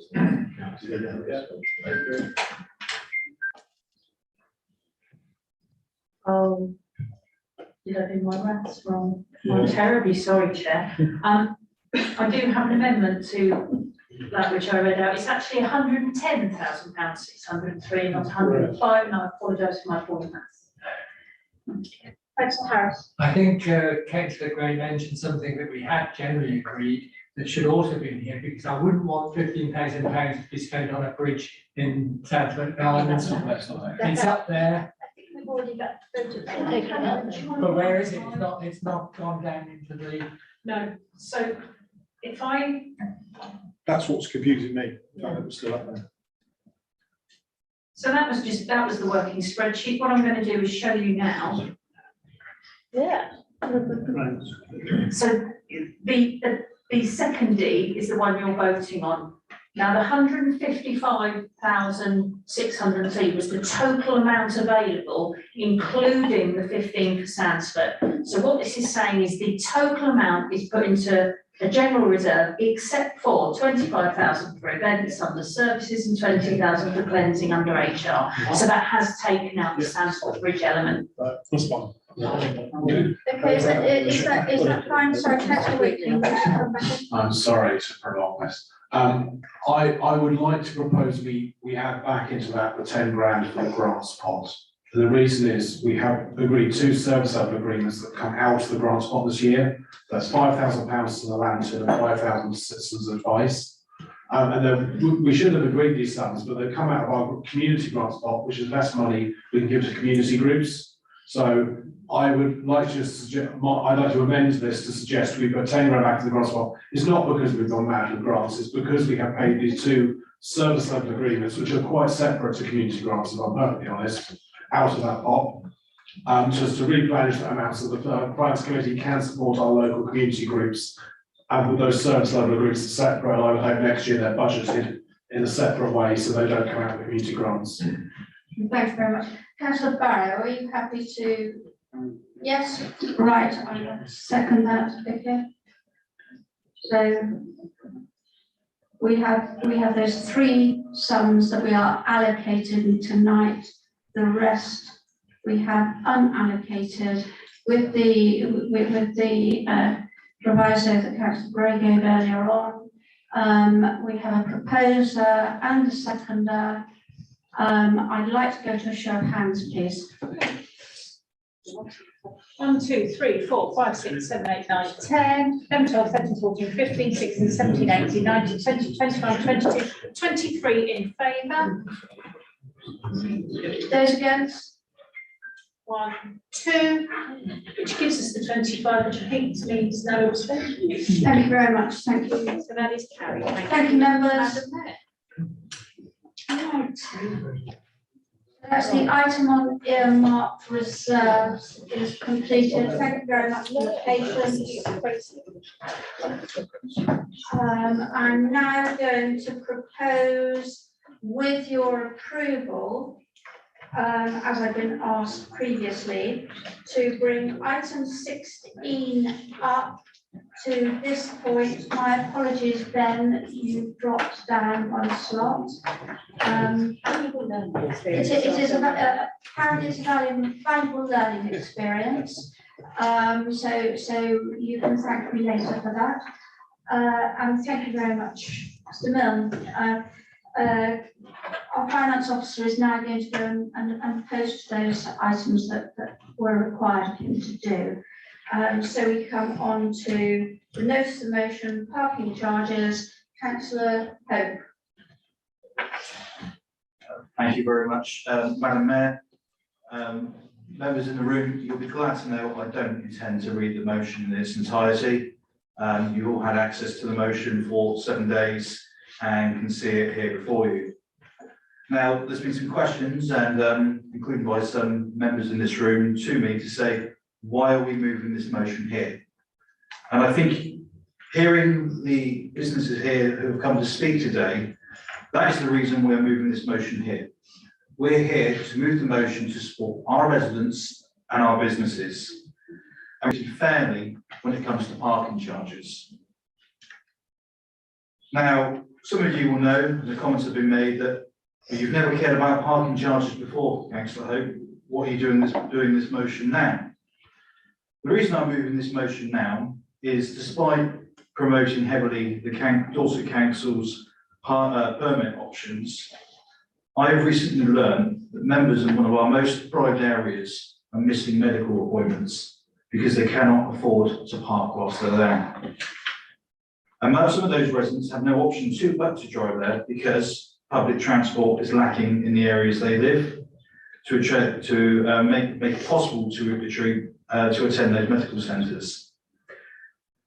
We also understand from our businesses, and my thanks go to Nigel at the Palm House for launching this campaign, of how it's having a detrimental impact on our businesses in some of the toughest times it's been to be in businesses.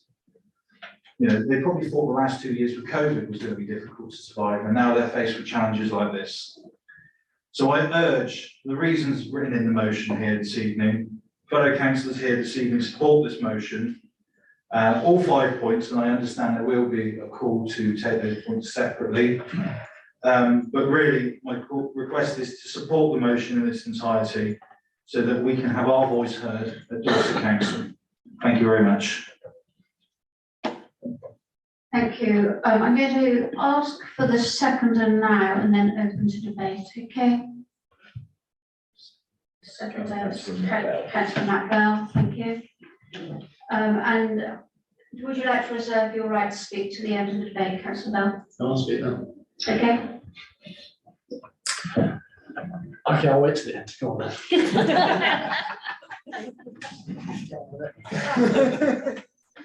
Councillor James. Councillor James. Thank you, Madam Mayor. It was merely to say that I was going to propose who I wanted to see as the Dorset councillor, because Councillor Rail had already been to a meeting with myself and Nigel and Councillor Leary, and I thought as he's the town centre councillor, he would be best placed to sort of speak up on behalf of his residents, but that was later on in that list of proposing councillors. Okay, thank you. Councillor Roos. Thank you, Madam Mayor. I wanted to give a real life example of how this can impact people's lives, and not just businesses, although my partner runs a business in West Bay which has also been affected, so I think Dorset Council need to look at all of the things. But I'd like to say that I run a lot of community support groups in Weymouth Town Centre, and they're there for people who are struggling with their mental health. And as you can imagine, mental health issues have increased dramatically since COVID especially. It goes hand in hand with physical illness as well. And a lot of the people that I support are often falling through the gaps between primary and secondary healthcare services. So they need support while they're waiting for treatment, therapies, or they're re-engaging with the community after going on a recovery journey. Now, most of the groups that we run in Weymouth, and it often is in the town centre, are more than 2 hours long. We run a walking group, a coffee group, we have putting over at Greenhill Gardens, we have absolutely all sorts going on.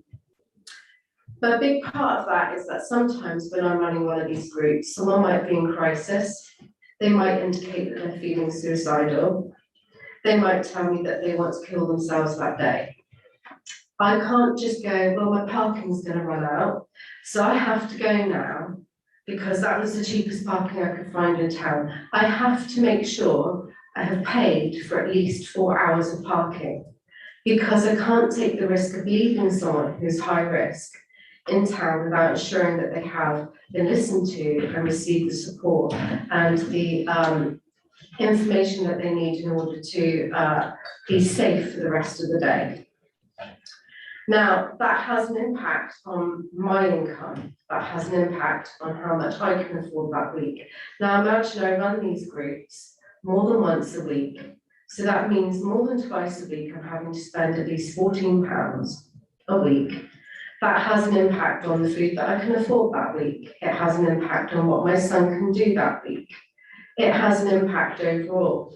Plus, not just from my perspective, and I have to say that we hosted in this very room a health and wellbeing fair where we had NHS staff who were looking at breast cancer services, or Cancer Services all complained about cost of parking in town, and that they had to carry a lot of stuff over to this hall, and that they couldn't find parking nearby that was affordable. But it's not just us professionals that are complaining. It's the fact that the people who have to come from out of area or out of town, we have people who are coming here from even Dorchester, sometimes as far as Bridport, sometimes Sherborne. Sometimes people want to take that risk and go a bit further than they're comfortable with just to see if they can do it. And you know what, when they get here, if they're faced with a parking fee that is unaffordable, it's going to not help them stay. It's not going to help them want to stay. It's not going to encourage them to come along. It's not encouraging them to take the risk and say, you know what, can you spend that extra hour talking to me today because I'm not feeling very well, but I can't afford the parking fees, so I have to go. We are putting people's lives at risk. It's not just businesses and the businesses who will come to us who will also be at risk, because I'll tell you now, I have businesses coming to me asking me for mental health support. It will be the people who are most vulnerable in our communities. And that's why I think Dorset Council need to be held accountable and made to change the parking fees ASAP, because it is having a real impact. Councillor Huckle. Thank you, Madam Mayor. I fully support this motion. One of my positions at the old borough, finishing, I was in charge of car parks. All right, they weren't the best maintained, but we did maintain them. We tried to keep the prices reasonable. I'm query whether Dorset Council consulted on these increases at the right time, because I know they put their big adverts in the paper, covering about 3 pages in the Echo, but I think that passed everybody by, because you don't tend to look at things like that. I'm a bit surprised they didn't suggest to our town council and the other councils along the coast where a knock-on effect has happened, but they were proposing this and what do we think? So very disappointed there. As already been said, our public transport services are not good, and many areas they can't get a bus, but even when you get a bus, it's not necessarily the right time of day it runs. So I wish every success to whoever takes this along to the Dorset Council meeting, including our friend over there who's got this petition, because he will be entitled to speak, hopefully. I know they're not very good at listening to people speaking, but he's put a good case out here tonight, so he's been rehearsed already for that. Thank you very much.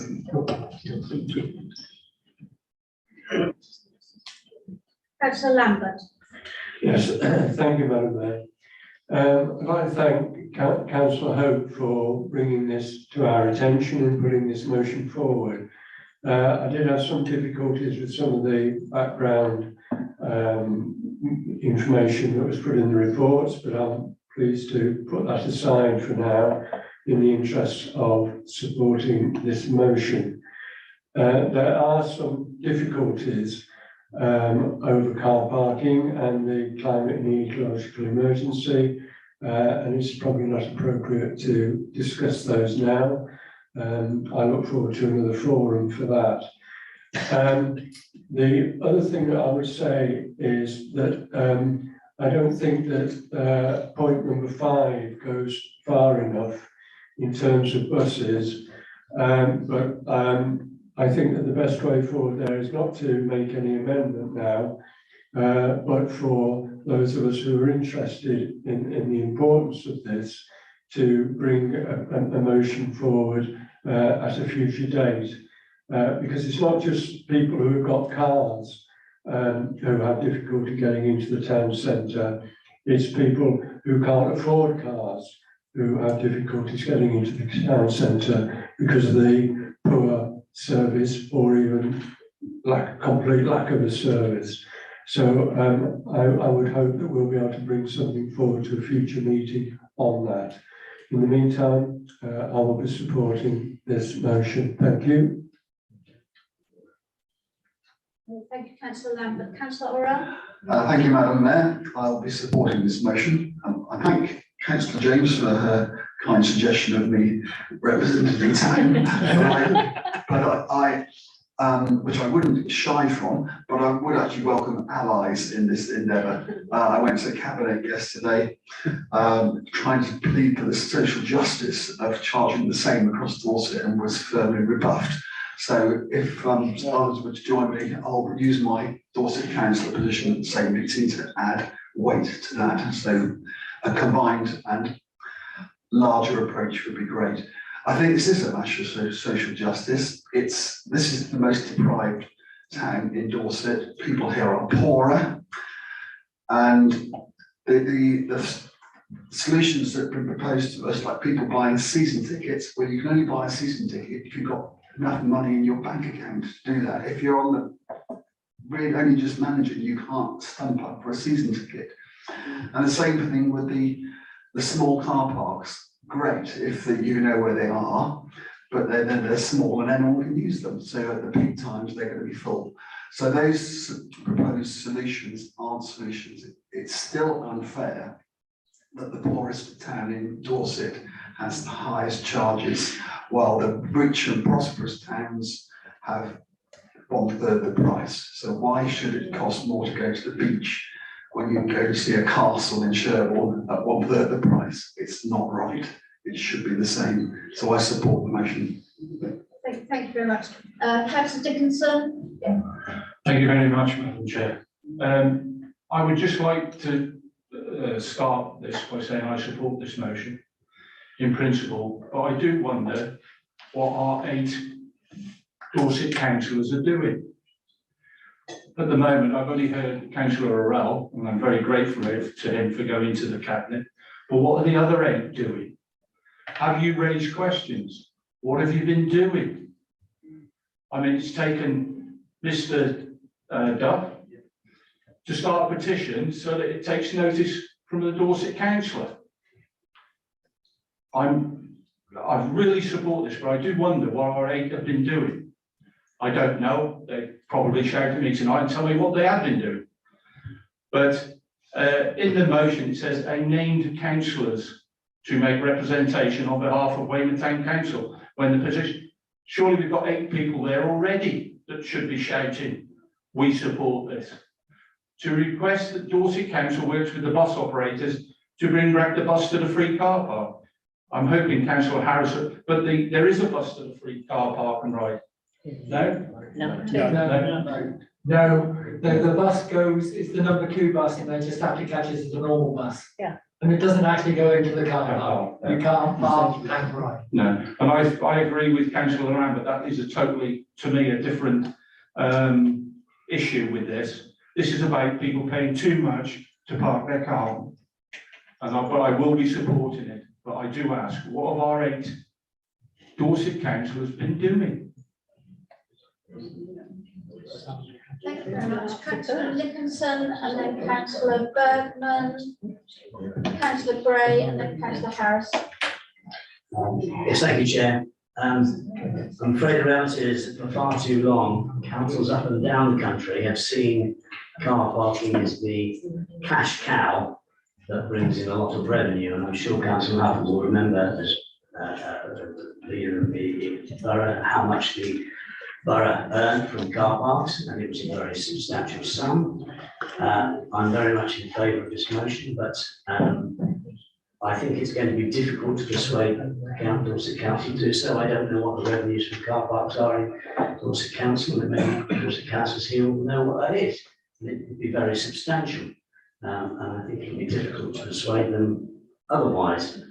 I think it's unfortunate, hindsight's one of the things, unfortunate in the old borough days that we didn't hang on to the rights to count the revenue from the car parks, as Swanage did, and now they're able to set whatever charges they like as a town council. It's a great pity that we can't do the same thing. So I would be happy to support this, and I know the effect this is having on businesses, and we know what the situation in the high street is. It's dire, I think, at the moment, and anything we can do to support businesses to bring people into the town to reduce the price has got to be a good thing. And I do hope, bearing in mind how important car parking is in the town, that we don't suggest building on any of the present car parks, because it will make the position even worse. Chair, thank you. Thank you very much, Councillor. I've had a proposal that we go to the vote, and I think that we could probably easily talk about this all night.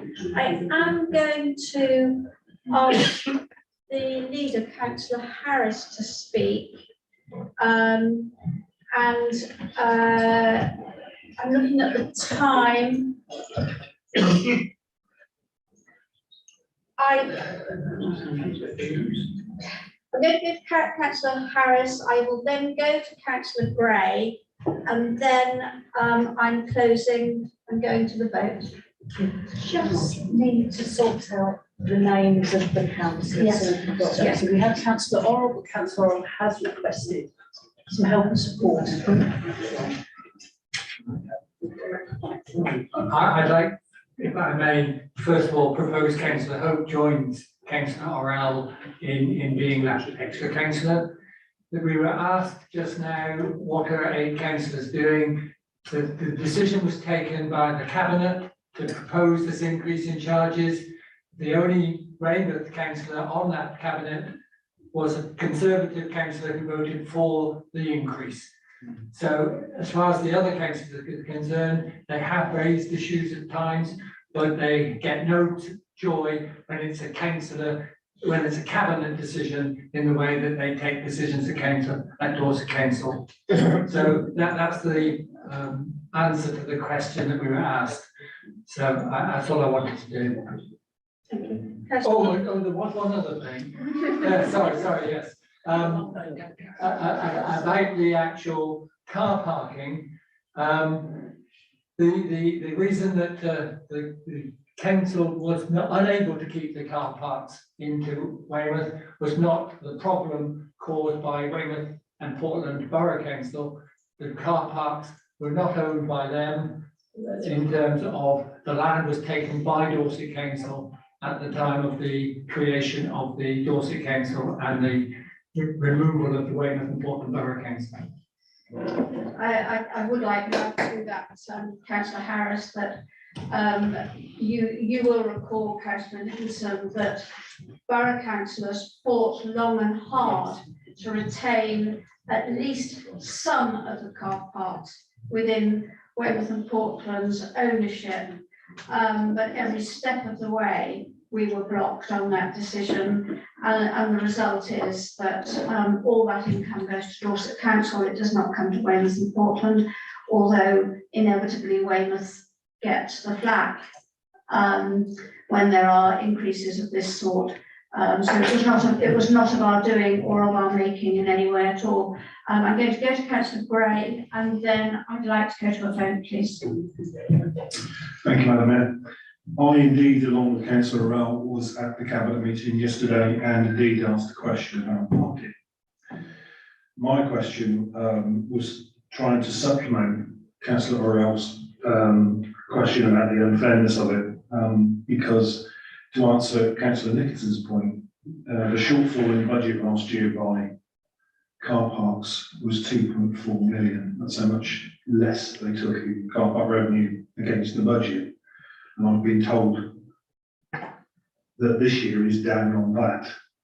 I was trying to get the council to think about the reasons why car parking, because it all comes back to money. I was trying to get them to think about the reasons why car parking revenue is down. And it's obvious, isn't it? It's obvious. You know, there is a bit about the cost of living and people can't afford it.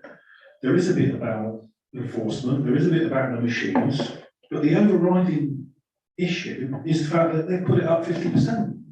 Now, I know things are going up, so it is unfair. I mean, I've got some sympathy for the tiered system, but they seem to have dealt that in the wrong way, and this flat spot on my head is because I keep banging my head against the wall with the. You'll probably listen back to this, but Councillor Ray Brunham will know that I meet with him on a bi-monthly meeting, and we talk about nothing else but car parks, park and ride, and buses. And it seems simple to me that you could move a bus stop 500 yards into the park and ride and run a bus. It seems simple to me that you could reduce the car parking fees to get more people in, or a residence discount or something, you know, that doesn't disadvantage, but my head hurts. Thank you. Thank you very much. Right, we have a proposal, we have a second. You want to ask him if he wants to speak? Sorry, did you want to speak? Are you happy? I will Are very you briefly. happy to second the proposal that Councillor Orell and Councillor Hope are named representatives with this? Sorry. Oh, Councillor Hope, are you not accepting that proposal, Councillor Hope? We wanted to speak. Madam Mayor, I'm happy to accept the proposal, but as a Dorset councillor, when this comes to council, I have the option to debate it, thanks to Nigel who's bringing his petition, which will give us that mechanism to debate.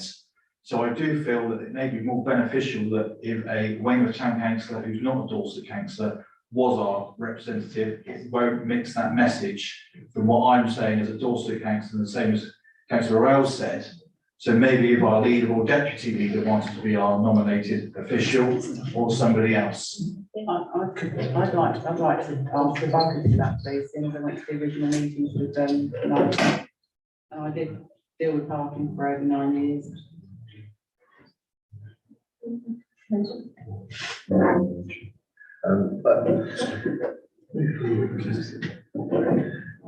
I propose it as a seconder, Councillor Matbell?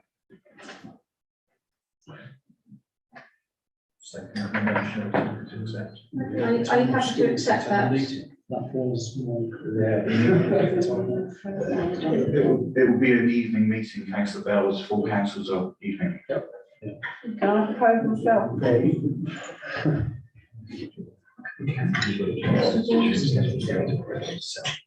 Or am I just going to be ignored? No, sorry, Councillor James. Councillor James has also nominated herself as a named officer. I've got a seconder, proposal and a seconder for Councillor Matt Ball, Bell, sorry. Proposer for Councillor James, do I have a seconder, please? Councillor Nicholson. Then we'll need to vote that. Can I do that as a show of hands? So this is for all 4 of those councillors, are we? No. Are we taking, so we're taking Councillor Hope out? Yes. And Councillor Orell out. Dorset councillors will have the opportunity to speak at the debate anyway, because it is a full council. You can have more than one town council, surely, to do the job. There will be 2, there'll be Councillor Bell, Councillor James. Is that fine? Can I just say, as a proposer, the reason I only nominated 1 is because the representation will be under public participation, which is drastically limited at Dorset Council to 3 minutes, and I think now they've reduced it down to 8 people, haven't they? So it's a number of people as well. So Yes. I think, so not to take away from any other members of the public that wish to speak, I think we should only send 1 appointed nomination, but that doesn't stop any other councillor going as an individual and making representation at that meeting. I believe that as an honorary alderman, we've been asked or invited to go along and speak if we want to. So I think we get that's what I was told a while ago. So then if you you put your name forward, Councillor James, on the list. So say as Councillor Hope says, they do restrict the number of speakers now. So you can, if you don't get to speak, you can put a written question and you will get an answer, but it's not quite the same as having the opportunity to actually speak. I don't mean to be disrespectful, Madam Mayor, but I do think after having held a brief for 9 years in the council and doing the biggest ever parking review, I think I know more about parking than quite a lot of the members here, and I would like the opportunity. I've already had conversations with Councillor Bryan, I've spoken to Nigel, and I think I've got the more experience when it comes to parking, so I'm just putting that out there. But if people think differently, then fine. If I want to get outvoted, then fine. Thank you. Should we go to a vote on who the one representative should be? If you wish it to be one, if one representative. We can put forward the two nominations, the two names, and see if you get the opportunity to speak. And I think that's probably the democratic way to do it. If those two names go forward, and we see how that goes. Does everybody agree with that? No? Sorry, Madam, as the writer of the proposal, I think it should only be one, because I think we will not get two speakers. I don't think it's right to have two speakers. We as a council are appointing one person to make representation from this meeting and the views of this meeting known to Dorset. That's only the job of one person. We've got two nominations, Madam Mayor. I think we should just move to the vote and move to send. Yeah. Councillor Tewkesbury. I'd like to propose that we send two representations from Weymouth Town Council. We've got two names. I'd like to propose that. Do I have a seconder? I second it. We're going round in circles now, and I don't really want us to spend too much more time on this, to be honest. Yeah, in fact, as I say, Madam Mayor, point of order. I believe standing orders made for a motion moved by a councillor. It has to be agreed by the councillors that are moving the motion, both proposing and seconding, that an amendment has to be agreed by them.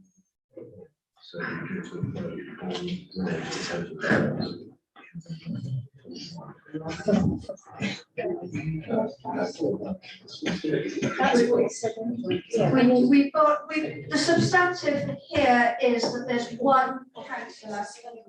It says a named councillors, and I think the S is a spelling mistake. It's a named. The proposal there, the recommendation is for a named councillor. If you wish to make that two, then we require an amendment for that. That will need to be proposed, seconded and voted upon for an amendment to two representatives. Can I have a proposer for that recommendation to be changed to two named representatives, please? I'd like to, because I was just going on what the recommendation. Okay, do you have a seconder? I think you do, Councillor James. Okay, can we have a show of hands to have two named representatives? Okay, show of hands. Madam Mayor, we're just checking the process on amendments to the motion. If I could just bear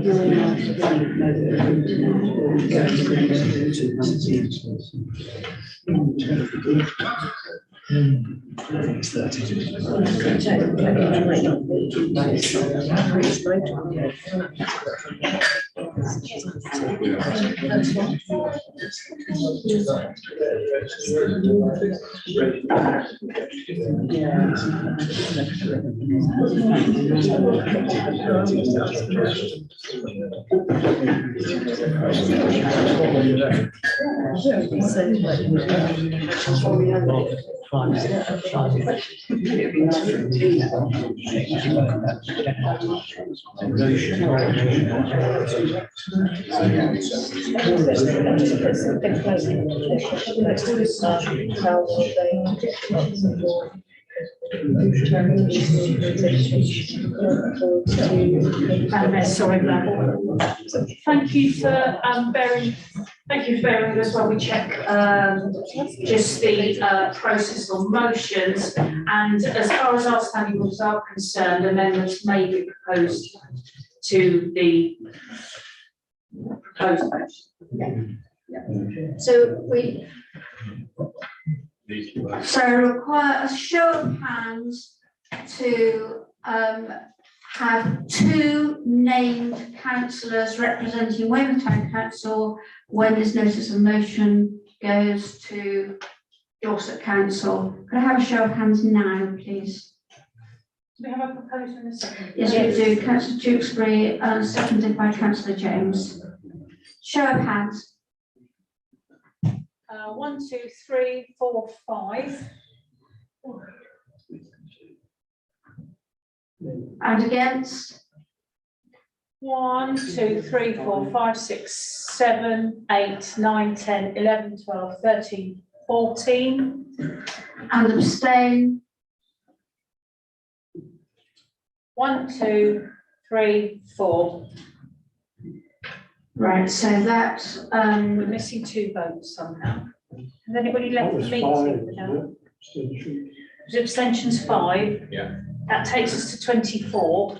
1, 2, 3, 4, 5, 6, 7, 8, 9, 10, 11, 12, 13, 14, 15, 16, 17, 18, 19, 20, 21, 22, 23, 24, 25. I'm missing 1, but it won't make any difference to Because the actual outcome of the vote, which is that the amendment's been defeated. the amendment has been defeated. We come back to deciding on who that one named representative will be.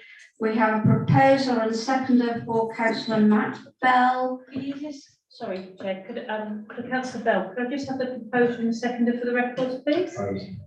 Proposer was Councillor Berman, seconded by Councillor Hope. Thank you. Councillor James proposed herself and was seconded by, sorry, Councillor James, Councillor Nicholson. So, standing orders are slightly unclear on what we do in this situation. You have 2 options in front of you. You could, as the first proposed name, take the vote for Councillor Bell first. We could run it in the same way that mayoral elections are held and ask everyone to pick one or the other.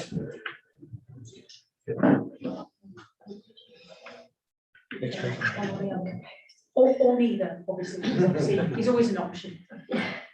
So if I ask for a show of hands for Councillor Bell and then a show of hands for Councillor James. Yeah. And then do abstentions. Yeah.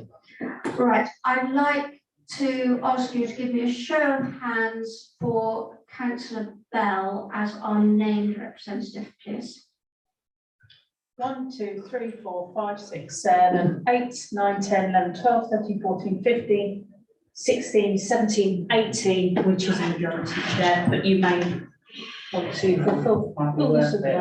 It's hardly worth it. And to be honest, I'm getting a bit fed up with the fact that anything I want to do, that it gets outvoted by all the Lib Dems and everybody else who thinks that I'm a waste of space. So, sorry, Madam Mayor, but I think this whole council, the way it's set up and the way people are, you're just a bunch of arseholes. Thank you.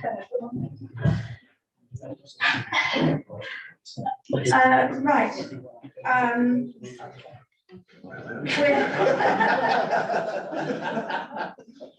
We're now going to take the recommendations. We can take those all in one go, can't we, Town Clerk? Yes, you can, yes. Okay, we've got Councillor Hope proposal for the notice of motion. It was seconded by Councillor Matt Bell. Can I have a show of hands, please? 1, 2, 3, 4, 5, 6, 7, 8, 9, 10, 11, 12, 13, 14, 15, 16, 17, 18, 19, 20, 21, 22, 23, 24. That's unanimous. So that notice of motion, it has been carried. That will go forward to Dorset Council, and your petition will be submitted to Dorset Council, and we'll go from there. Thank you very much. Thank you very much for attending. Thank you very much. Thank you. Thank you, everyone. It's wonderful to have you all behind us. Thank you. Thank you. Right,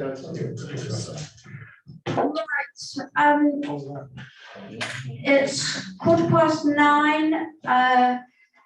Does anybody need a quick comfort break? I hope you're all going to say no. I'll vote for that.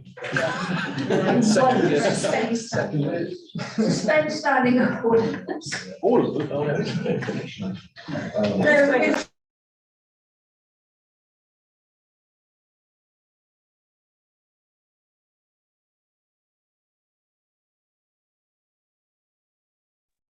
Well, because otherwise they've gone.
Right, Ben, thank you.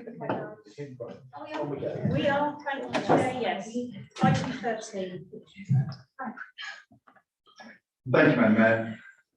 So I'm bringing forward a report based on the draft CE plan for Weymouth. So the purpose of the report is to bring forward the draft CE plan for Weymouth, and to request an allocation of £20,000 to the Climate and Ecological Emergency Group, CEE, to progress this work, and also as part of the work of the Council's decarbonisation plan, which has already been adopted.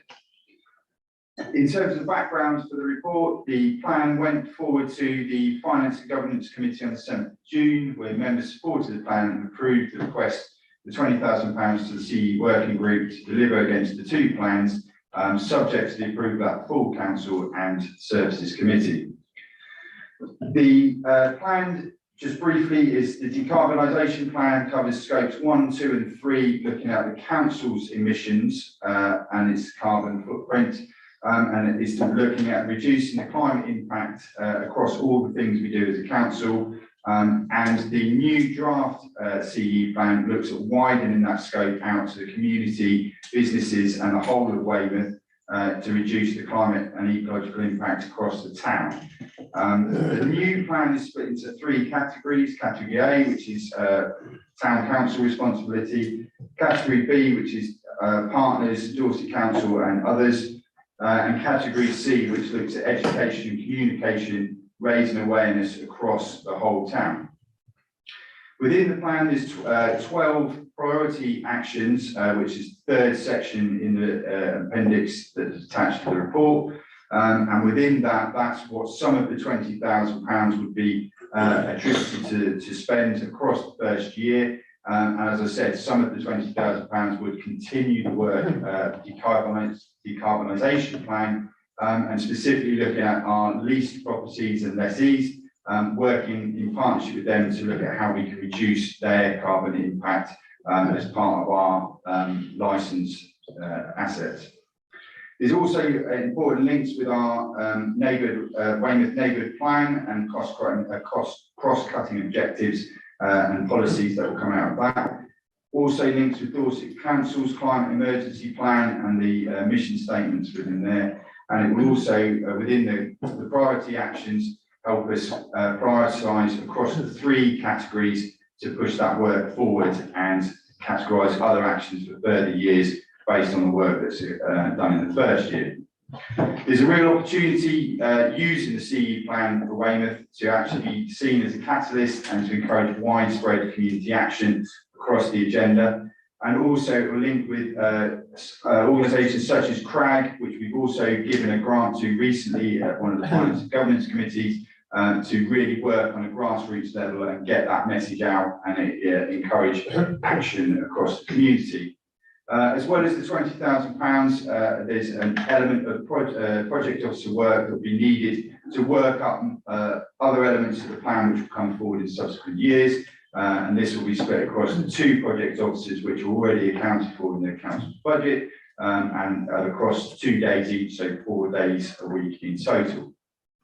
The plan will help protect and enhance what we have in Weymouth and surrounding areas, and add mitigation actions to hopefully limit or reverse harmful practices as much as we possibly can in partnership. So the recommendation being put forward is to adopt the CE plan for Weymouth and approve the request for £20,000 to the CE group to work across the 2 plans, and those are subject to approval obviously with full council and the services committee. Thank you. Thank you very much, Ben. Councillor Lambert? Yes, thank you, Madam Mayor. Thanks very much, Ben, for spanning out what's been going on. I must thank Ben very much for being able to get this report together. It's still very much a work in progress, and if any members have any comments about any individual items, perhaps they will take them up with me or Ben rather than discussing it now, because it is a work in progress. We haven't completed it, but we thought it was important that members could see the direction in which we are moving, which, as Ben said, is to look outside Weymouth Town Council, as well as completing the work within Weymouth Town Council. It has gone through finance and governance, and I would hope, Madam Mayor, that you may call Councillor Harris soon, or even next, because he has an amendment to the recommendation that was originally made. Thank you very much. Councillor Lambert, and indeed I am now calling Councillor Harris. Thank you very much, Madam Chairman. The amendment that I would like to make is very close to what's been put up there and emphasises one of the points that we've had from Councillor Lambert. And the amendment is that Council agrees the draft general directions of travel laid out in the 5 years climate and ecological emergency plan.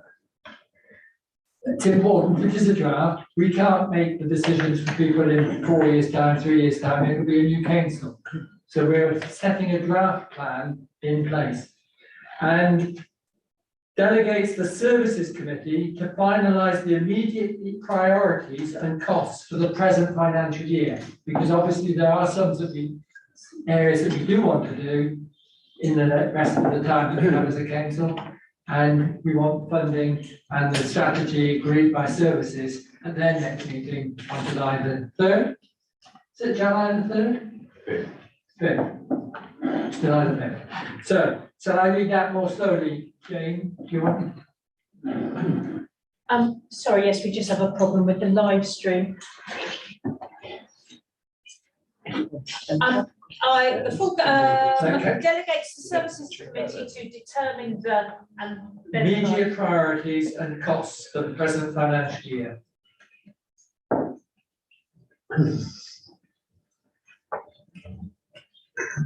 Thank you. Do you have a seconder for that, Councillor Harris? Councillor Lambert? Councillor Hope? Thank you very much, Madam Mayor. I'm happy with this amendment. It's no secret to be known that I was quite upset that this item came straight to full council for approval prior to services.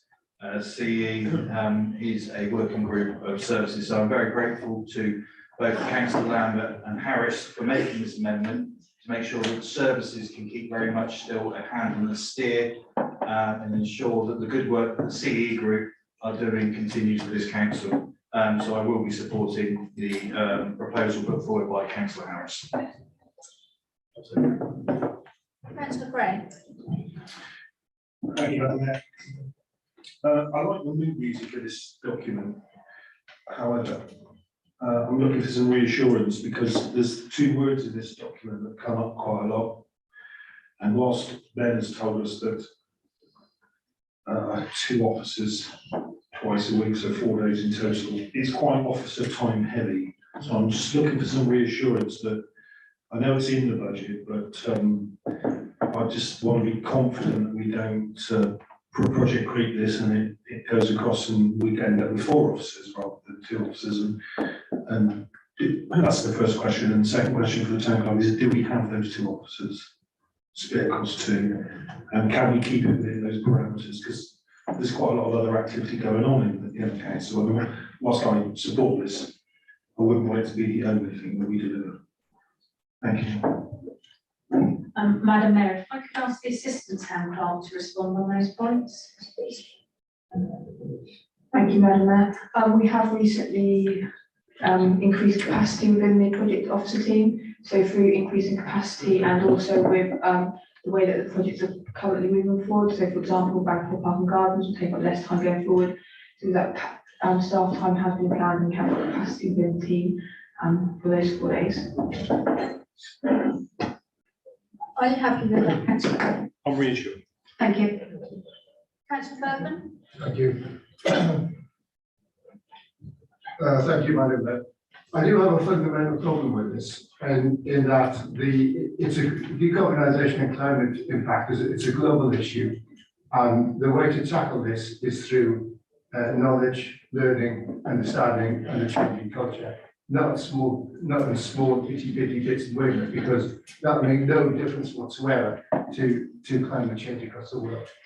For me, I think the biggest impact on culture and understanding would be to sort out the town centre. And what I would hope is that the first call on any expenditure would be to clean up the town centre. Then children, people, residents understand that, they get a better idea of it, the environment. And then it's that will have more impact, in my view, to change culture than to do what we're doing at the moment.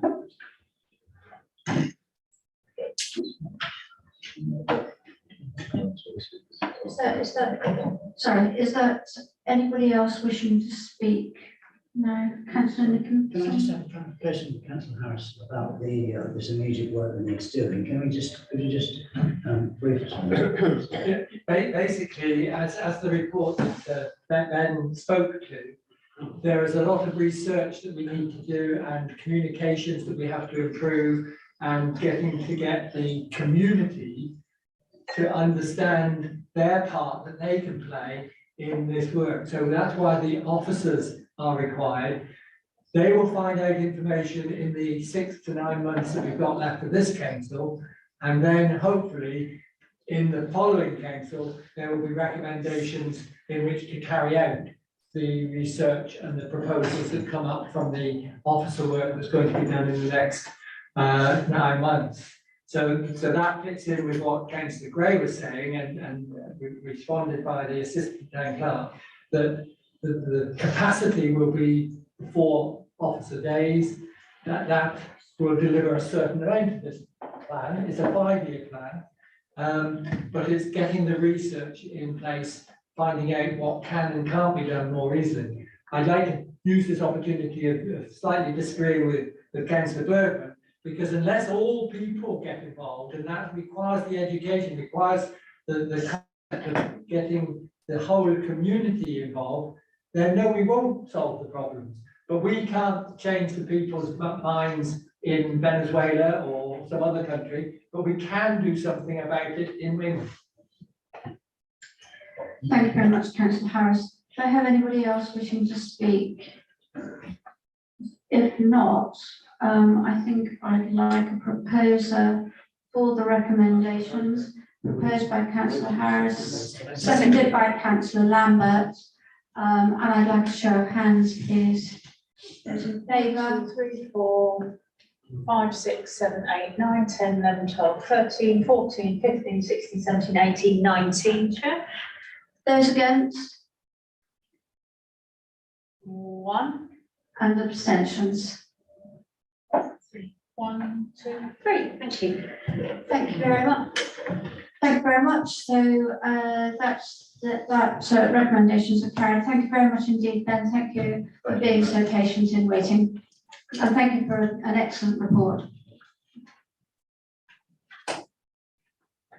Right, next item is the media policy, and I'm turning to the town clerk.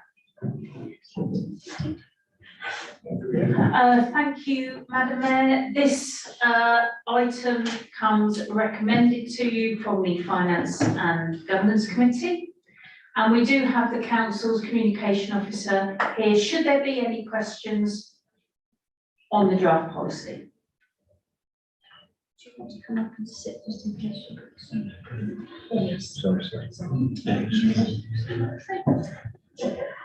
Sarah, I don't know if there's anything you'd like to add to the policy there, or just be prepared to answer any questions that any members may have for you. Does anybody have any questions? Councillor Hope? Thank you very much, Madam Mayor. This is a piece of work that's been going on for some time, bounced from full council back to governance working group, through finance and governance, back to full council. And I think it's time we as a council put it to bed and actually vote to adopt this. And since the last time we came to full council, I've sort of taken it as the fact that it wasn't adopted, taken it as guidance. And you know what, every time I've been contacted by the press and made statements, I've referred back to the previous document that was put before us, and it works perfectly adequately. I can still express an interest, I can still represent my residents, and it still ensures that on hot topics, there's one key line of communication from the town council. So I'm happy to propose this policy as put before you. Thank you very much, councillor. Seconded by councillor Harris. Councillor Wakeman, did you have anything to add?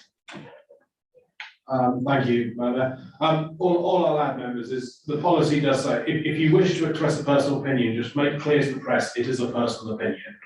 Because they do, we know what they're like, they phone us up. It's normally about 5:10 on a Friday, as soon as the office is shut, trying to get a quotation, I've noticed. So, yeah, we know what the game is. And yeah, don't get trapped in anything. If you're not comfortable with your statement, do not. If you particularly want to make a personal expression, then make sure it's clear it is a personal quote, because we're all free citizens, we're entitled to do that. Thank you very much. We've had a proposer and a seconder, so I suggest we go to the vote. If I could have a show of hands, please, in favour. 1, 2, 3, 4, 5, 6, 7, 8, 9, 10, 11, 12, 13, 14, 15, 16, 17, 18, 19, 20, 21, 22, 23. That's unanimous. Thank you. Right.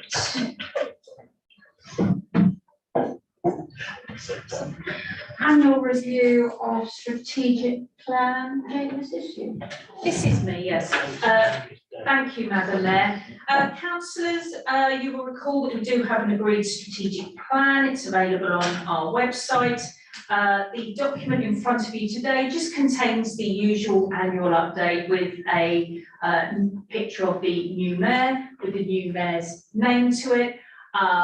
I have updated the list of things we have achieved since we have started, updated a few project items, but nothing has substantially changed within the plan. The priorities remain the same and the key goals of the council remain the same. So this is just an annual update to allow the document to stay up to date and relevant with the correct details on it. Thank you, Madam Mayor. Thank you very much. Councillor Gray?